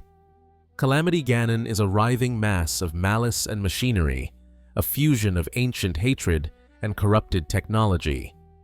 It has no true form, no coherent shape, only a desperate, monstrous will to destroy. Link fights it with the Master Sword blazing, with the support of the divine beasts firing upon the castle, with the spirits of the champions lending him their strength. And when Ganon assumes a more primal form, becoming a massive beast of pure malevolence, Zelda appears at Link's side, her power finally manifesting not to seal, but to give Link the strength to destroy. Together, they end the calamity. Zelda seals away the last remnants of Ganon's hatred. The blood moon fades. The malice dissipates. Hyrule Castle stops pulsing with evil energy. The land begins to heal. In the aftermath, Link and Zelda stand together, looking out over a kingdom that is broken, but no longer dying. She thanks him for not giving up, for coming back to her after 100 years, for still choosing to fight even when his memories were gone. And Link, who has always struggled with words, simply stands beside her, offering silent support, the same way he did a century ago. But the victory feels hollow in some ways. The champions are still dead. The kingdom is still in ruins. Link's memories have returned, but so has the knowledge of everything he failed to protect. He is the hero, yes, but he is also the survivor, the one who lived while better people died, the one who was given a second chance that no one else received. The hero of the wild carries a unique burden among Link's incarnations. He is not preventing tragedy, but recovering from it. He did not save the kingdom in time. He failed, died, and only succeeded after being given a literal century to heal. His heroism is one of perseverance, of getting up after being knocked down, of finishing the fight even when it seems too late. It is a different kind of courage, not the bright valor of charging into battle, but the quiet determination of continuing to move forward even when everything seems lost. And when his quest in Breath of the Wild ends, when Ganon is defeated and Zelda is free, Link does not rest. Instead, he and Zelda venture beneath Hyrule Castle in the events that lead to Tears of the Kingdom, seeking to understand the source of the malice that created Calamity Ganon. They discover an even older evil, a mummified corpse of Ganondorf from ages past, and in disturbing it, they unleash a new crisis. The castle rises into the sky, Zelda is sent back through time, and Link must embark on another quest, his arm corrupted and replaced with ancient Zonai technology, forced once again to save Hyrule from threats that span millennia. The hero of the wild never gets to rest. Even victory is only a pause before the next crisis. He wakes from a century of sleep only to fight for years, then immediately faces a new apocalypse. It is exhausting just to consider this endless cycle of saving and losing and saving again. And yet Link continues, because that is what the curse demands, because the hero cannot rest, because there is always another evil, another darkness, another need for courage. In the aftermath of defeating Calamity Ganon, Link and Princess Zelda work together to rebuild Hyrule. The land is healing slowly, settlements are reconnecting, and hope is beginning to return to a kingdom that had suffered for a century. Zelda is tireless in her efforts, researching the ancient Sheikah technology, helping to establish schools and infrastructure, trying to create a better future for her people. And Link is always by her side, her silent protector and closest friend, helping however he can while still processing the trauma of the Great Calamity and the 100 years he lost. Their investigations lead them beneath Hyrule Castle, following mysterious gloom-like substance that appears to be the source of the malice that had empowered Calamity Ganon. In deep caverns that predate even the oldest Hyrule records, they discover ancient murals depicting a forgotten war, images of a people called the Zonai, and at the deepest point, they find something that should not exist. The mummified corpse of Ganondorf himself, the original Gerudo king who had become the Demon King long ago. The corpse is held in place by a glowing hand and a magical seal, and it is clearly the source of the malice that has plagued Hyrule. Zelda realizes with horror that Calamity Ganon was merely a manifestation, a projection of this deeper evil that has been sealed beneath the castle for millennia. And as they stand before the corpse, trying to understand what they have found, it awakens. Ganondorf's eyes snap open, glowing with ancient malice. The seal begins to break, and before Link can react, the mummy attacks. Dark energy explodes from Ganondorf's body, consuming Link's right arm, corrupting it with gloom that begins to literally dissolve his flesh. The Master Sword is corrupted as well, its light dimmed, its power leached away by the ancient evil. And worst of all, Ganondorf's awakening causes a cataclysmic upheaval. The ground shakes violently. Hyrule Castle is ripped from its foundation and lifted into the sky by some impossible force. Islands emerge from the clouds, ancient structures that had been hidden in the heavens for thousands of years. Zelda tries to help Link, but in the chaos she falls, plummeting into the darkness beneath the castle. Link reaches for her, tries to catch her, but his corrupted arm fails him. He watches her disappear into the abyss, and then the collapsing cavern takes him as well. He falls, and falls, and falls, into depths he did not know existed, into an entire world beneath Hyrule that has been hidden since the dawn of time. Link awakens in a mysterious place, his corrupted arm now replaced by something else entirely. The glowing hand that had been sealing Ganondorf has fused with Link's arm, granting him strange powers tied to the ancient Zonai civilization. He can fuse objects together, reverse the flow of time for certain items, pass through solid ceilings, and command what appears to be an ancient form of technology that operates on principles he does not understand.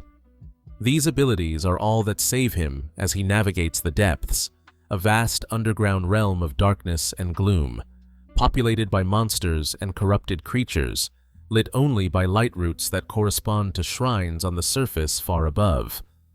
When Link finally makes his way back to the surface, he finds a Hyrule in crisis once again. The gloom from the depths is seeping into the world, causing sickness and death in those it touches. Ancient structures have risen from the ground, remnants of the Zonai civilization that once existed in Hyrule's distant past. And strangest of all, sky islands have appeared, floating high above the land, covered in ruins and inhabited by mysterious machines called constructs. Zelda is nowhere to be found.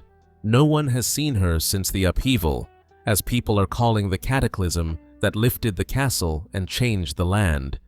But strange reports begin to emerge of someone matching her description, appearing at various locations across Hyrule during the time just after Hyrule's founding, thousands of years in the past. Link slowly begins to realize the truth. When Zelda fell during the upheaval, she did not just fall through space, but through time itself, transported to the ancient past where the Zonai still walked the earth and Hyrule was young. Link's quest in Tears of the Kingdom becomes a race against time, though in a strange way, time has already happened. He must gather the secret stones, powerful Zonai artifacts that can amplify a person's innate abilities to godlike levels. He must uncover the truth about Ganondorf's rise to power in ancient Hyrule, how the Demon King had infiltrated the kingdom, assassinated the Zonai King, and claimed a secret stone for himself, transforming into an immortal being of pure malice. He must explore the three distinct vertical layers of this world: the Sky Islands above, the surface of Hyrule in the middle, and the depths below, each with its own secrets, dangers, and pieces of the larger puzzle. As Link explores, he encounters strange glowing figures that speak to him with Zelda's voice, memories she left behind by traveling to specific locations in the ancient past. Through these memory fragments, Link learns what happened to Zelda after she was thrown back in time. She was found by Rauru, the first king of Hyrule and a Zonai sage of light, and his wife Sonia, the first queen. They took her in, helped her adjust to life in the past, and worked with her to prepare for Ganondorf's inevitable attack. Zelda became a key advisor to the ancient sages, using her knowledge from the future to help them understand the threat they faced and to plan for the day when Link would need their help. But Zelda also knew that she could not change the past without risking paradox. She could not prevent Ganondorf's rise because that rise had already happened from her perspective. All she could do was prepare the pieces that Link would need, hide away the secret stones, create the geoglyphs that would preserve her memories, and wait for Link to find his way back to her across thousands of years. The memories reveal a story of sacrifice and loss. Sonia is killed by Ganondorf, her secret stone stolen, her light extinguished in an act of betrayal that stains the founding of Hyrule with blood. Rauru sacrifices himself to seal Ganondorf away, using his own body as a prison, holding the Demon King in stasis deep beneath what would one day become Hyrule Castle. And the other sages, representatives of the Gerudo, Gorons, Rito, and Zora, all give their power to create a seal that would last for millennia, knowing that one day a hero would come to finish what they started. And Zelda, trapped in the past, unable to return to her own time through normal means, makes the most heartbreaking choice of all. To give Link the strength he needs to defeat Ganondorf in the present, she swallows her secret stone and transforms herself into an immortal dragon, sacrificing her human mind and form to preserve the Master Sword within her body, so it can be restored to full power when Link needs it most. She literally gives up everything she is, becoming a mindless eternal guardian of the sword, soaring through the skies above Hyrule for thousands of years, waiting for the moment when Link will recognize her and reclaim the blade. When Link finally understands what Zelda did, the weight of it nearly breaks him. She sacrificed herself completely, giving up her consciousness, her memories, her humanity, all to ensure he would have the weapon necessary to stop Ganondorf. She condemned herself to an eternity as a dragon, unable to think, unable to feel, unable to even understand what she had done, all for him, all for Hyrule, all because it was the only way. The final battle against Ganondorf is one of the most intense confrontations in any Zelda game. Link must face the Demon King in the depths beneath Hyrule, in a realm of gloom and malice where the very air is poison. Ganondorf has had millennia to build his power, to cultivate his hatred, to prepare for this moment. He fights with the strength of countless years, with secret stone amplification that makes him nearly godlike, with the full force of his malevolent will focused on destroying the hero who stands against him. Link fights alone, without the divine beasts, without the champions, with only his Zonai arm abilities and the Master Sword restored by Zelda's sacrifice. The battle spans multiple phases, multiple forms, Ganondorf transforming from a sorcerer to a warrior, to a massive demon, to a dragon made of pure gloom that mirrors Zelda's light dragon form. It is apocalyptic, desperate, a battle where the fate of not just Hyrule, but reality itself hangs in the balance. And Link wins. Somehow, impossibly, he defeats Ganondorf one final time, destroying the Demon King's physical form and sealing away his malice. The threat is ended. Hyrule is saved. But at what cost? Zelda remains a dragon, unable to return to human form, her consciousness lost to the transformation. Link has won the battle, but lost the person he fought for. It seems like a cruel joke, the curse manifesting in a new way. You get to save the kingdom, but you lose everything that made saving it worthwhile. But then, in a moment of grace that feels almost undeserved after so much suffering, the spirits of Rauru and Sonia appear. They use the combined power of their secret stones, their ancient magic, and the wish Link makes with his own pure heart to reverse Zelda's transformation. She falls from the sky, human once more, her memories restored, conscious and aware, and herself again. Link catches her, and for once, just once, the hero gets to keep something he loves. The curse allows this one mercy. In the aftermath, Link and Zelda stand together once more, looking out over a Hyrule that has been saved yet again, a kingdom that is battered but still standing. They have both sacrificed so much, endured so much, suffered in ways that few could understand. But they have each other. They have their friendship, their partnership, the bond forged through countless trials. And perhaps that is enough. Perhaps that is the meaning that can be wrung from suffering. Not glory, not recognition, but connection. The knowledge that someone else understands, that you are not alone in your burden. The hero of the Wild story is not over. It may never be over. The curse continues. Evil will rise again. There will be more battles, more sacrifices, more losses. But for now, in this moment, Link and Zelda have peace. They have each other. They have survived. And sometimes, survival is victory enough.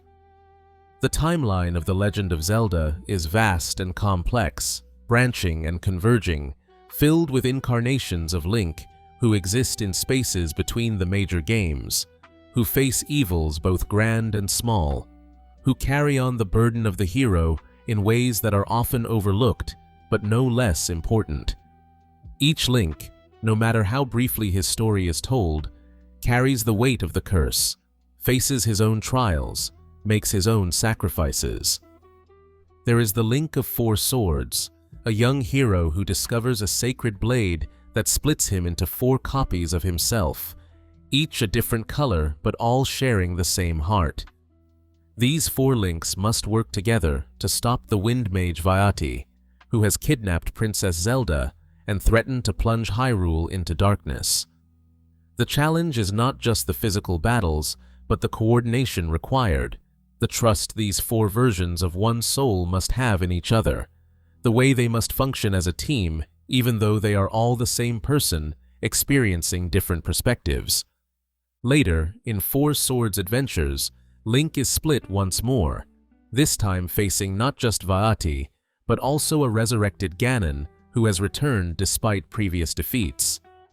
This Link must traverse multiple realms, solve puzzles that require cooperation between his 4 selves, and ultimately seal both villains away. His story is unique in that his heroism is literally multiplied, each version of himself facing danger, each one contributing to victory, each one equally valid as the hero. In the far future of the adult timeline, long after the hero of Winds has sailed away to found New Hyrule, there lives a young man who is training to become a train engineer. The Spirit Tracks. Link is different from most incarnations. He has no legacy of heroism, no family tradition of knights or warriors. He is simply a boy who wants to work on the new spirit train system that connects the settlements of New Hyrule. But when Chancellor Cole reveals himself as a demon seeking to resurrect the Demon King, when Princess Zelda's spirit is separated from her body, Link is forced to become a hero despite having no training or preparation. What makes this Link remarkable is that he is not alone in his adventure. Zelda's spirit accompanies him throughout, riding in the train, providing guidance, possessing phantoms to help in combat, being a constant presence and partner. Their relationship develops into one of the most charming and genuine friendships in the series, two young people thrown into an adventure neither asked for, but facing it together with humor and courage and growing affection. There is the Link of the Minish Cap, a child who is even younger than most incarnations when destiny finds him. He is apprenticed to a smith and friends with Princess Zelda, enjoying a peaceful childhood until Vati attacks during a festival, turning Zelda to stone and stealing the sacred light force. Link is given a talking cap named Eslo, who is actually a Minish sage transformed by Vati's magic. Together, they embark on a quest that takes Link into the world of the Minish, tiny people visible only to children, where he must gather the sacred elements and forge a blade capable of defeating Vayati. This Link is notable for his innocence. He is a child in the truest sense, still believing in magic and wonder, still viewing the world with fresh eyes. His journey transforms him from a boy into a hero, and that transformation is both beautiful and sad because it means losing a piece of his childhood, losing the ability to see the Minish as adults cannot, losing the simple joy of a life without responsibility. In a different branch of time entirely, there is the Link who exists in the era of decline, in the time between the original Legend of Zelda and the Adventure of Link. This Link is unique because he appears in both games, living through two separate adventures. In the first, he defeats Ganon and recovers the Triforce of Power. In the second, he must awaken a sleeping Princess Zelda who has been in an enchanted slumber for generations and prove himself worthy of the Triforce of Courage by placing crystals in 6 palaces while battling his own shadow. This Link faces a Hyrule that is broken, scattered, where the Golden Age is long past and the kingdom is a shadow of what it once was. He fights not to prevent tragedy, but to slowly rebuild, to gather the pieces of a shattered legacy and try to make something whole from them. His heroism is quiet, unspectacular, the hard work of reconstruction rather than the glory of preventing disaster. There are others too, incarnations that appear in spin-off games, alternate timelines, parallel worlds.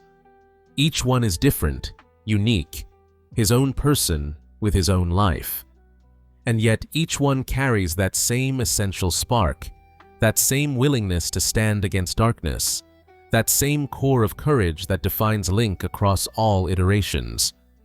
They are all connected by the curse, bound to a cycle they did not choose, forced to be heroes whether they want to be or not. What unites all these incarnations is not just the spirit of the hero, but the loneliness of the burden. Each Link fights largely alone, with allies and companions certainly, but ultimately it is his responsibility to face the greatest evils, to make the hardest sacrifices, to carry the weight that others cannot bear. They are celebrated when they succeed, but they are not truly understood. How can someone who has never faced an apocalypse, understand what it costs to stop one? How can someone who has never wielded the Master Sword understand the weight of that blade, not just physical, but spiritual, the knowledge of what it represents and what it demands? Link is silent in most games, not because he has nothing to say, but because words are inadequate to express what he has experienced. He is silent because speaking would require explaining trauma that cannot be explained, loss that cannot be articulated, duty that cannot be questioned. He is silent because to speak would be to reveal the cracks, to show that the hero is also a person, broken and burdened and tired beyond measure. And yet, he continues. Every incarnation, every version of Link across every timeline continues. They save kingdoms, rescue princesses, defeat demons, and then they fade into obscurity, waiting for the next crisis, the next call to arms. The next time the curse demands they rise again. They are the eternal hero, the forever guardian, the one who can never truly rest. There is a scene that plays out in various forms across many Zelda games. The hero stands victorious over a defeated enemy. The kingdom is saved. The princess is safe. The sun rises on a world that has been pulled back from the brink of destruction. Music swells. Credits roll. And we, the players, feel the satisfaction of a quest completed, a job well done. But what happens after? When the music fades and the credits end, when the hero puts down the Master Sword and tries to return to normal life, what then? How does someone who has fought gods and demons go back to farming, or herding, or sailing? How does someone who has saved the world multiple times across multiple lifetimes find meaning in the mundane? How does someone who carries the weight of ancient curses ever find peace? The truth, the uncomfortable truth that the games only hint at, is that Link probably never finds true peace. He cannot. The curse ensures it. Even when an individual incarnation story ends, even when that particular Link grows old and dies, the spirit of the hero continues, waiting to be reborn, waiting for the next crisis, the next evil, the next call to arms. There is no retirement for the chosen one. There is no peaceful ending to an eternal cycle.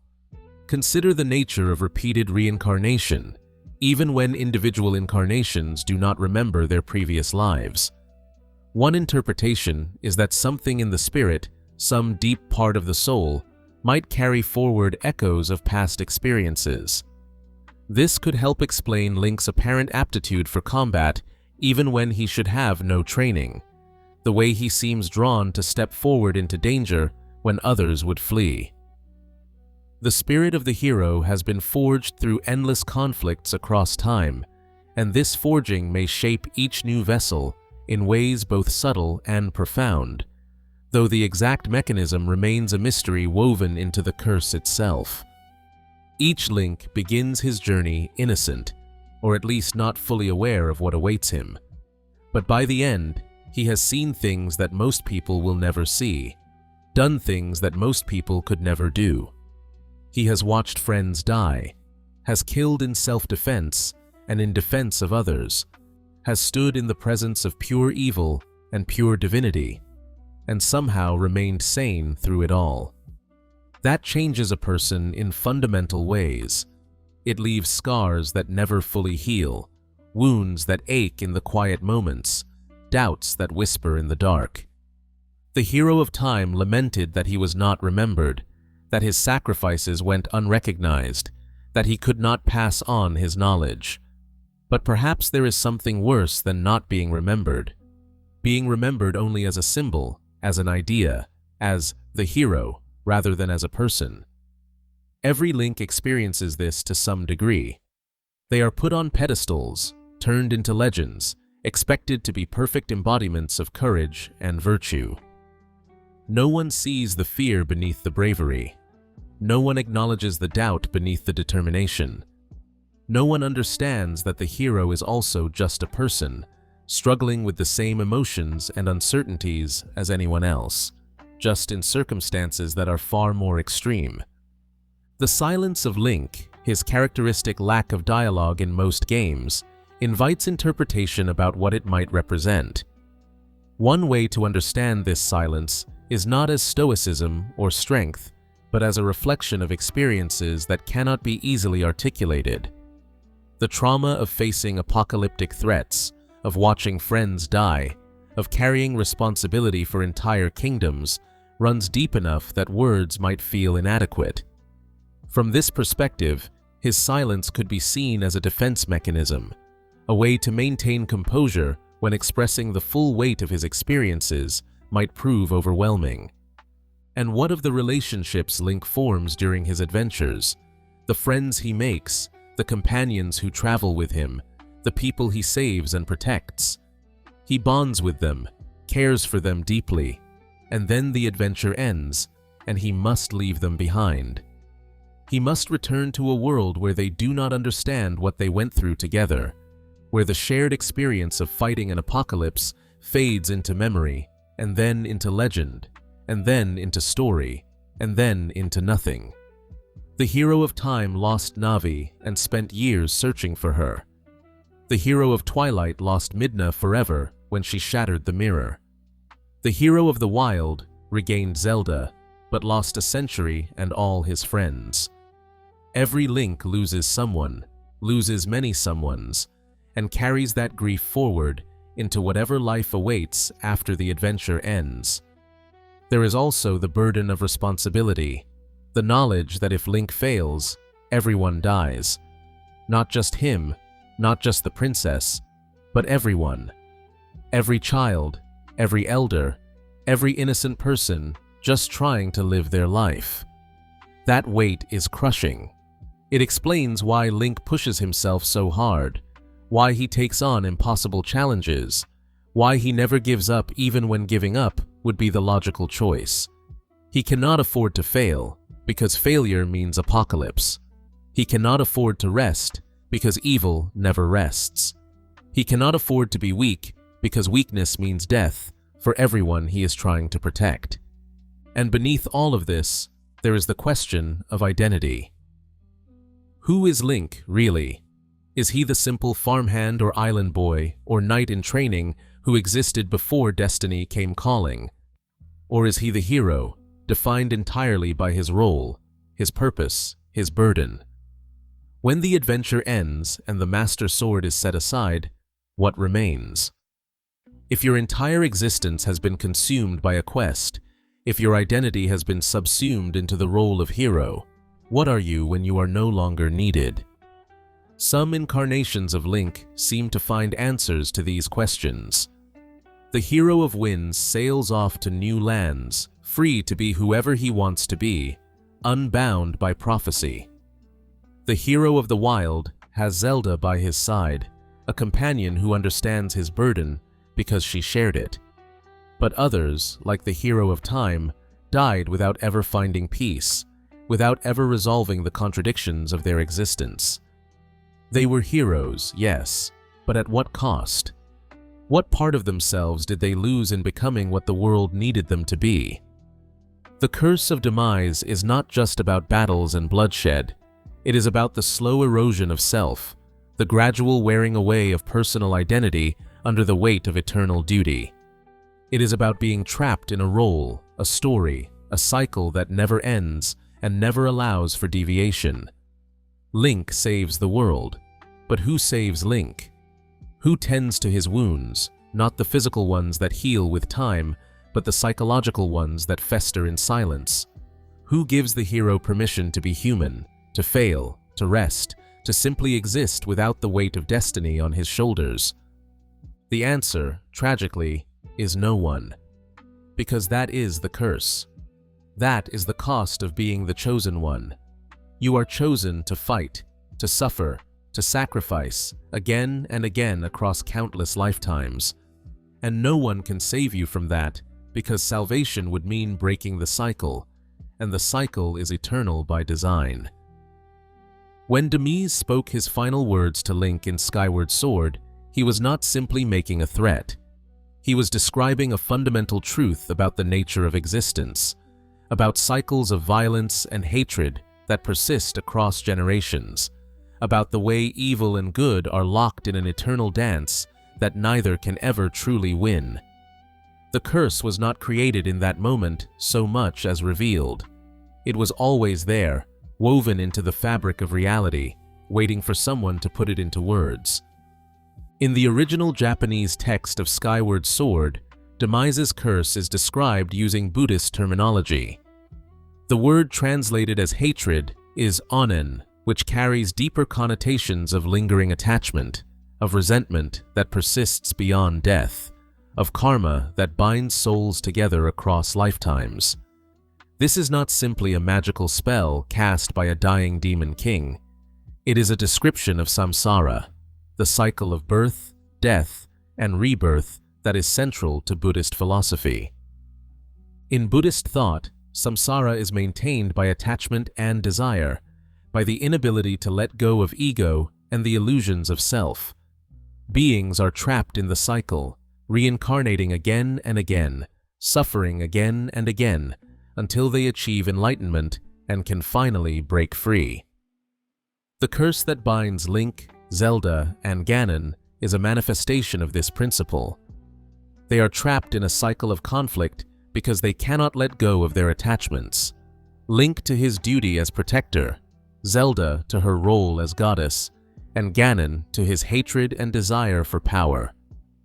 But here is the terrible irony. Link and Zelda are the heroes. They are the forces of good, fighting to protect the innocent and preserve peace.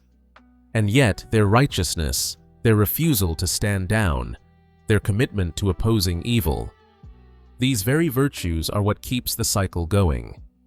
Every time they defeat Ganon, they ensure that he will return, because the cycle requires opposition, requires conflict, requires the eternal clash between light and dark. If they simply stopped fighting, if they allowed evil to triumph, the cycle would end. But that would mean allowing untold suffering, allowing darkness to consume the world. They cannot choose that. Their compassion, their heroism, binds them as surely as any curse. This is the true tragedy of the cycle. It is not maintained by evil alone, but by good as well, by the refusal of heroes to give up, to accept defeat, to let darkness have its way. The curse is kept alive by courage as much as by hatred.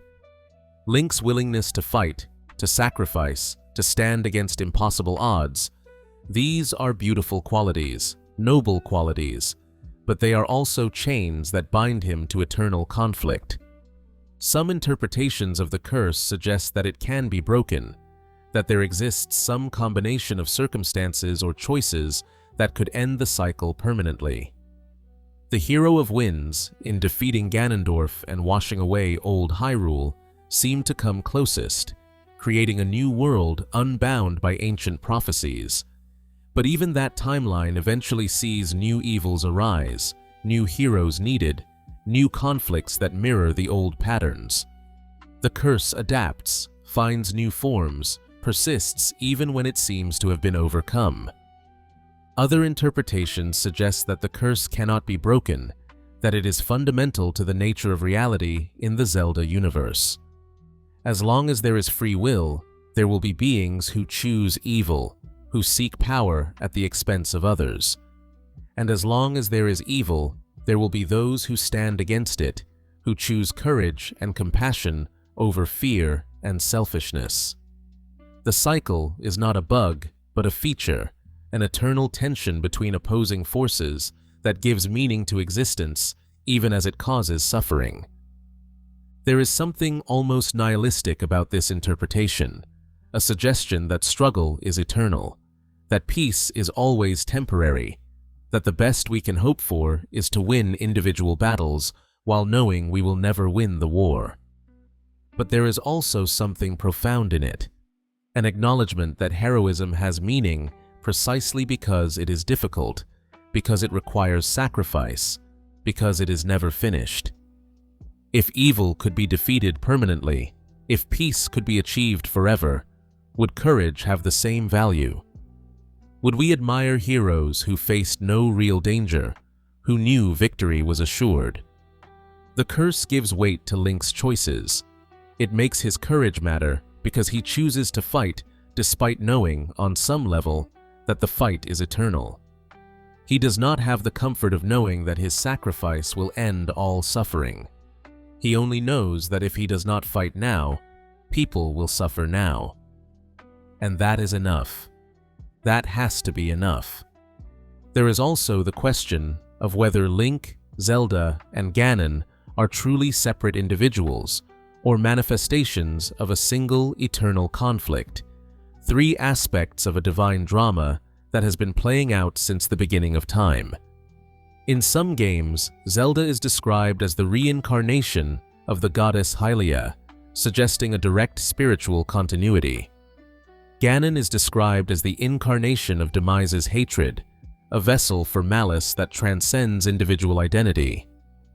And Link is the spirit of the hero, a role more than a person, a function that needs to be filled regardless of who fills it. If this interpretation is correct, then Link is not really experiencing repeated reincarnation so much as repeatedly manifesting.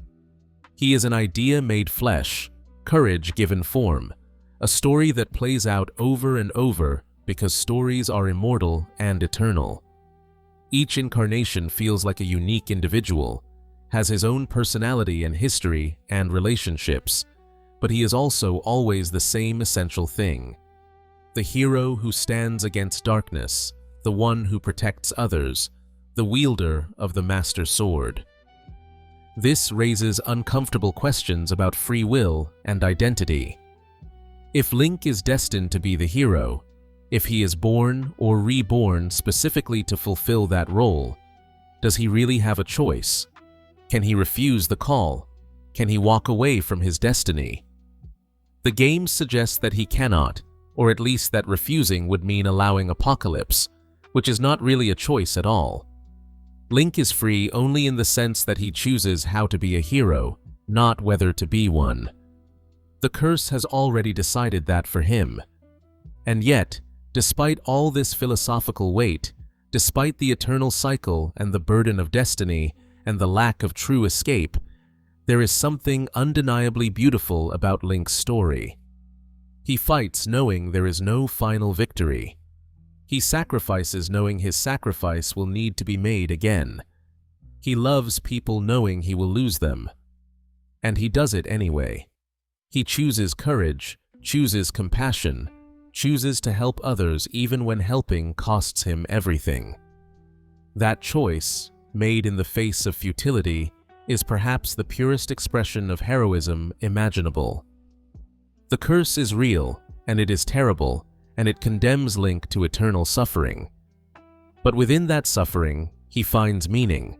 He saves people, not all people, not forever, but some people, right now, in this moment. And maybe that is enough. Maybe meaning does not require permanence. Maybe heroism does not require victory, only the willingness to try.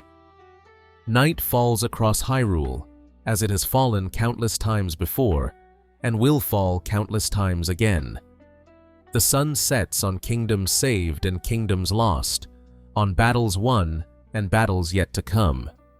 Somewhere in the world, a young person sleeps, unaware of the destiny that waits in their blood, unaware that they carry the spirit of a hero who has saved the world more times than can be counted, who has suffered more than any person should, who can never truly rest. They sleep peacefully for now.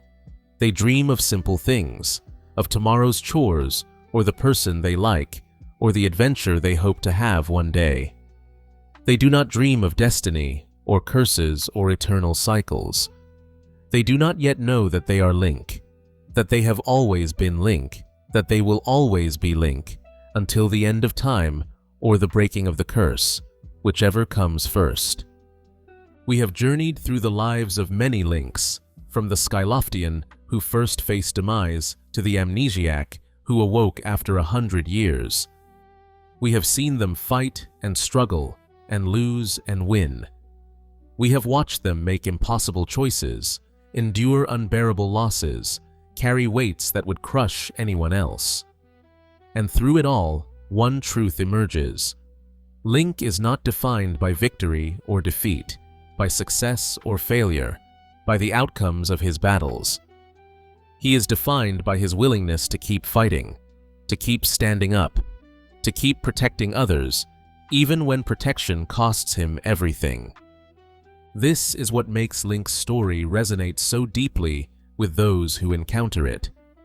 We all carry burdens, perhaps not as dramatic as fighting demons or saving kingdoms, but burdens nonetheless. We all face struggles that seem endless, problems that persist despite our best efforts, cycles of difficulty that repeat no matter how hard we try to break them. We all know what it feels like to be tired, to wonder if our efforts matter, to question whether continuing is worth the cost. And in those moments, Link's story offers both comfort and challenge. Comfort in knowing that struggle is universal, that even heroes are weary, that it is okay to be tired and to admit that things are hard. But also challenge, because Link never gives up.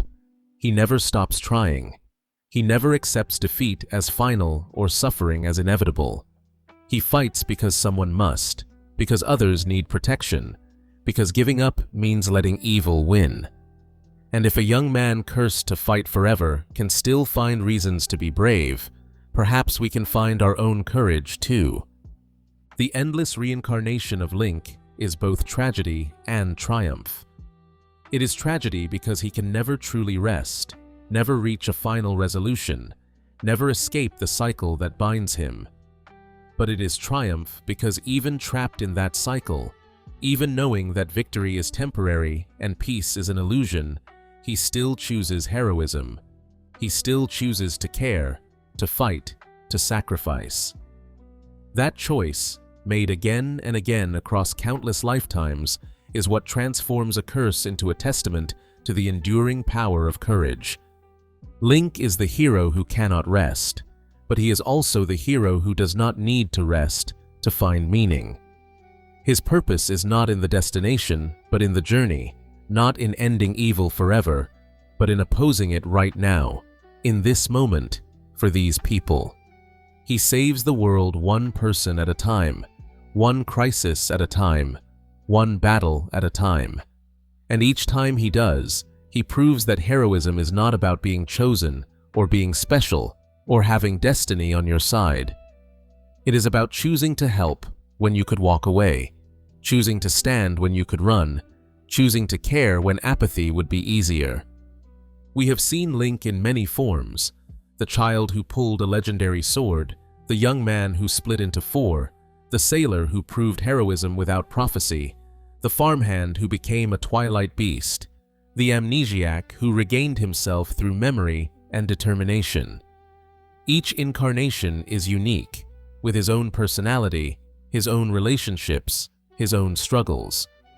But each incarnation is also the same essential hero, the one who stands between innocent people and the darkness that would consume them.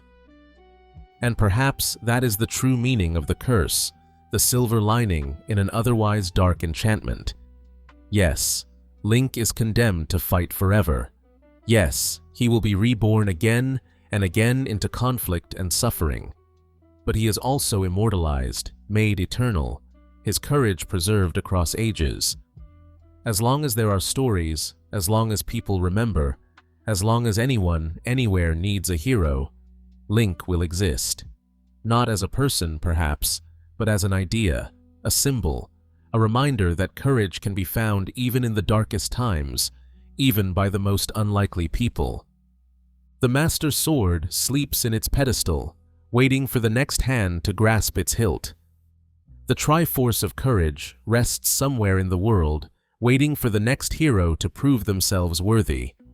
And the spirit of Link, that essential spark of heroism that has persisted through countless ages, waits for the next crisis, the next call to arms, the next time the world needs saving. He will answer that call. He always has. He always will. Because that is what it means to be Link, the hero who can never rest. His struggle is eternal, but so is his courage. His sacrifice is endless, but so is his compassion. He is trapped in a cycle, yes, but he is also the one who gives that cycle meaning, who transforms eternal conflict into eternal heroism. And when the next evil rises, when the next darkness threatens the world, a young person will wake from their peaceful sleep and take their first steps toward destiny. They will not know what awaits them. They will not understand the weight of the burden they carry. But they will feel something stirring in their spirit, something ancient and familiar, a courage that has existed since the beginning of time and will persist until the end. They will reach for a sword, any sword, and in that moment, they will become Link once more. The hero returns. The cycle continues. The curse endures. But so does hope. So does love. So does the promise that as long as there are heroes willing to fight, darkness will never completely win. That is Link's gift to the world, bought with eternal suffering, paid for with countless sacrifices. He cannot rest, but he ensures that others can. He cannot find peace, but he protects the peace of others. He is trapped, but his trap is also a shield, standing between the innocent and the eternal night. Sleep well, Link. Tomorrow, you wake and fight again. Tomorrow, you stand against the darkness once more. Tomorrow, you prove again that courage is not the absence of fear or despair or weariness, but the decision to continue despite all of these. The hero who can never rest. The courage that never dies. The eternal guardian of a world that will always need saving. If you have enjoyed drifting through this story tonight, through the sorrows and triumphs of the eternal hero, consider subscribing for more quiet journeys through the lore of beloved worlds. Let these tales be companions to your rest, reminders that even in darkness, courage persists. Even in endless cycles, meaning can be found. Even when rest seems impossible, there is still beauty in the struggle. Sleep peacefully. And when you wake, perhaps you will find within yourself a fraction of Link's courage, his determination, his refusal to surrender to despair. We all carry our burdens. We all face our battles. And like Link, we can choose to stand, to fight, to protect what matters, one day at a time, one moment at a time, for as long as we are needed. The story ends, but the cycle continues. Such is the fate of heroes. Such is the curse and the blessing of courage. Good night.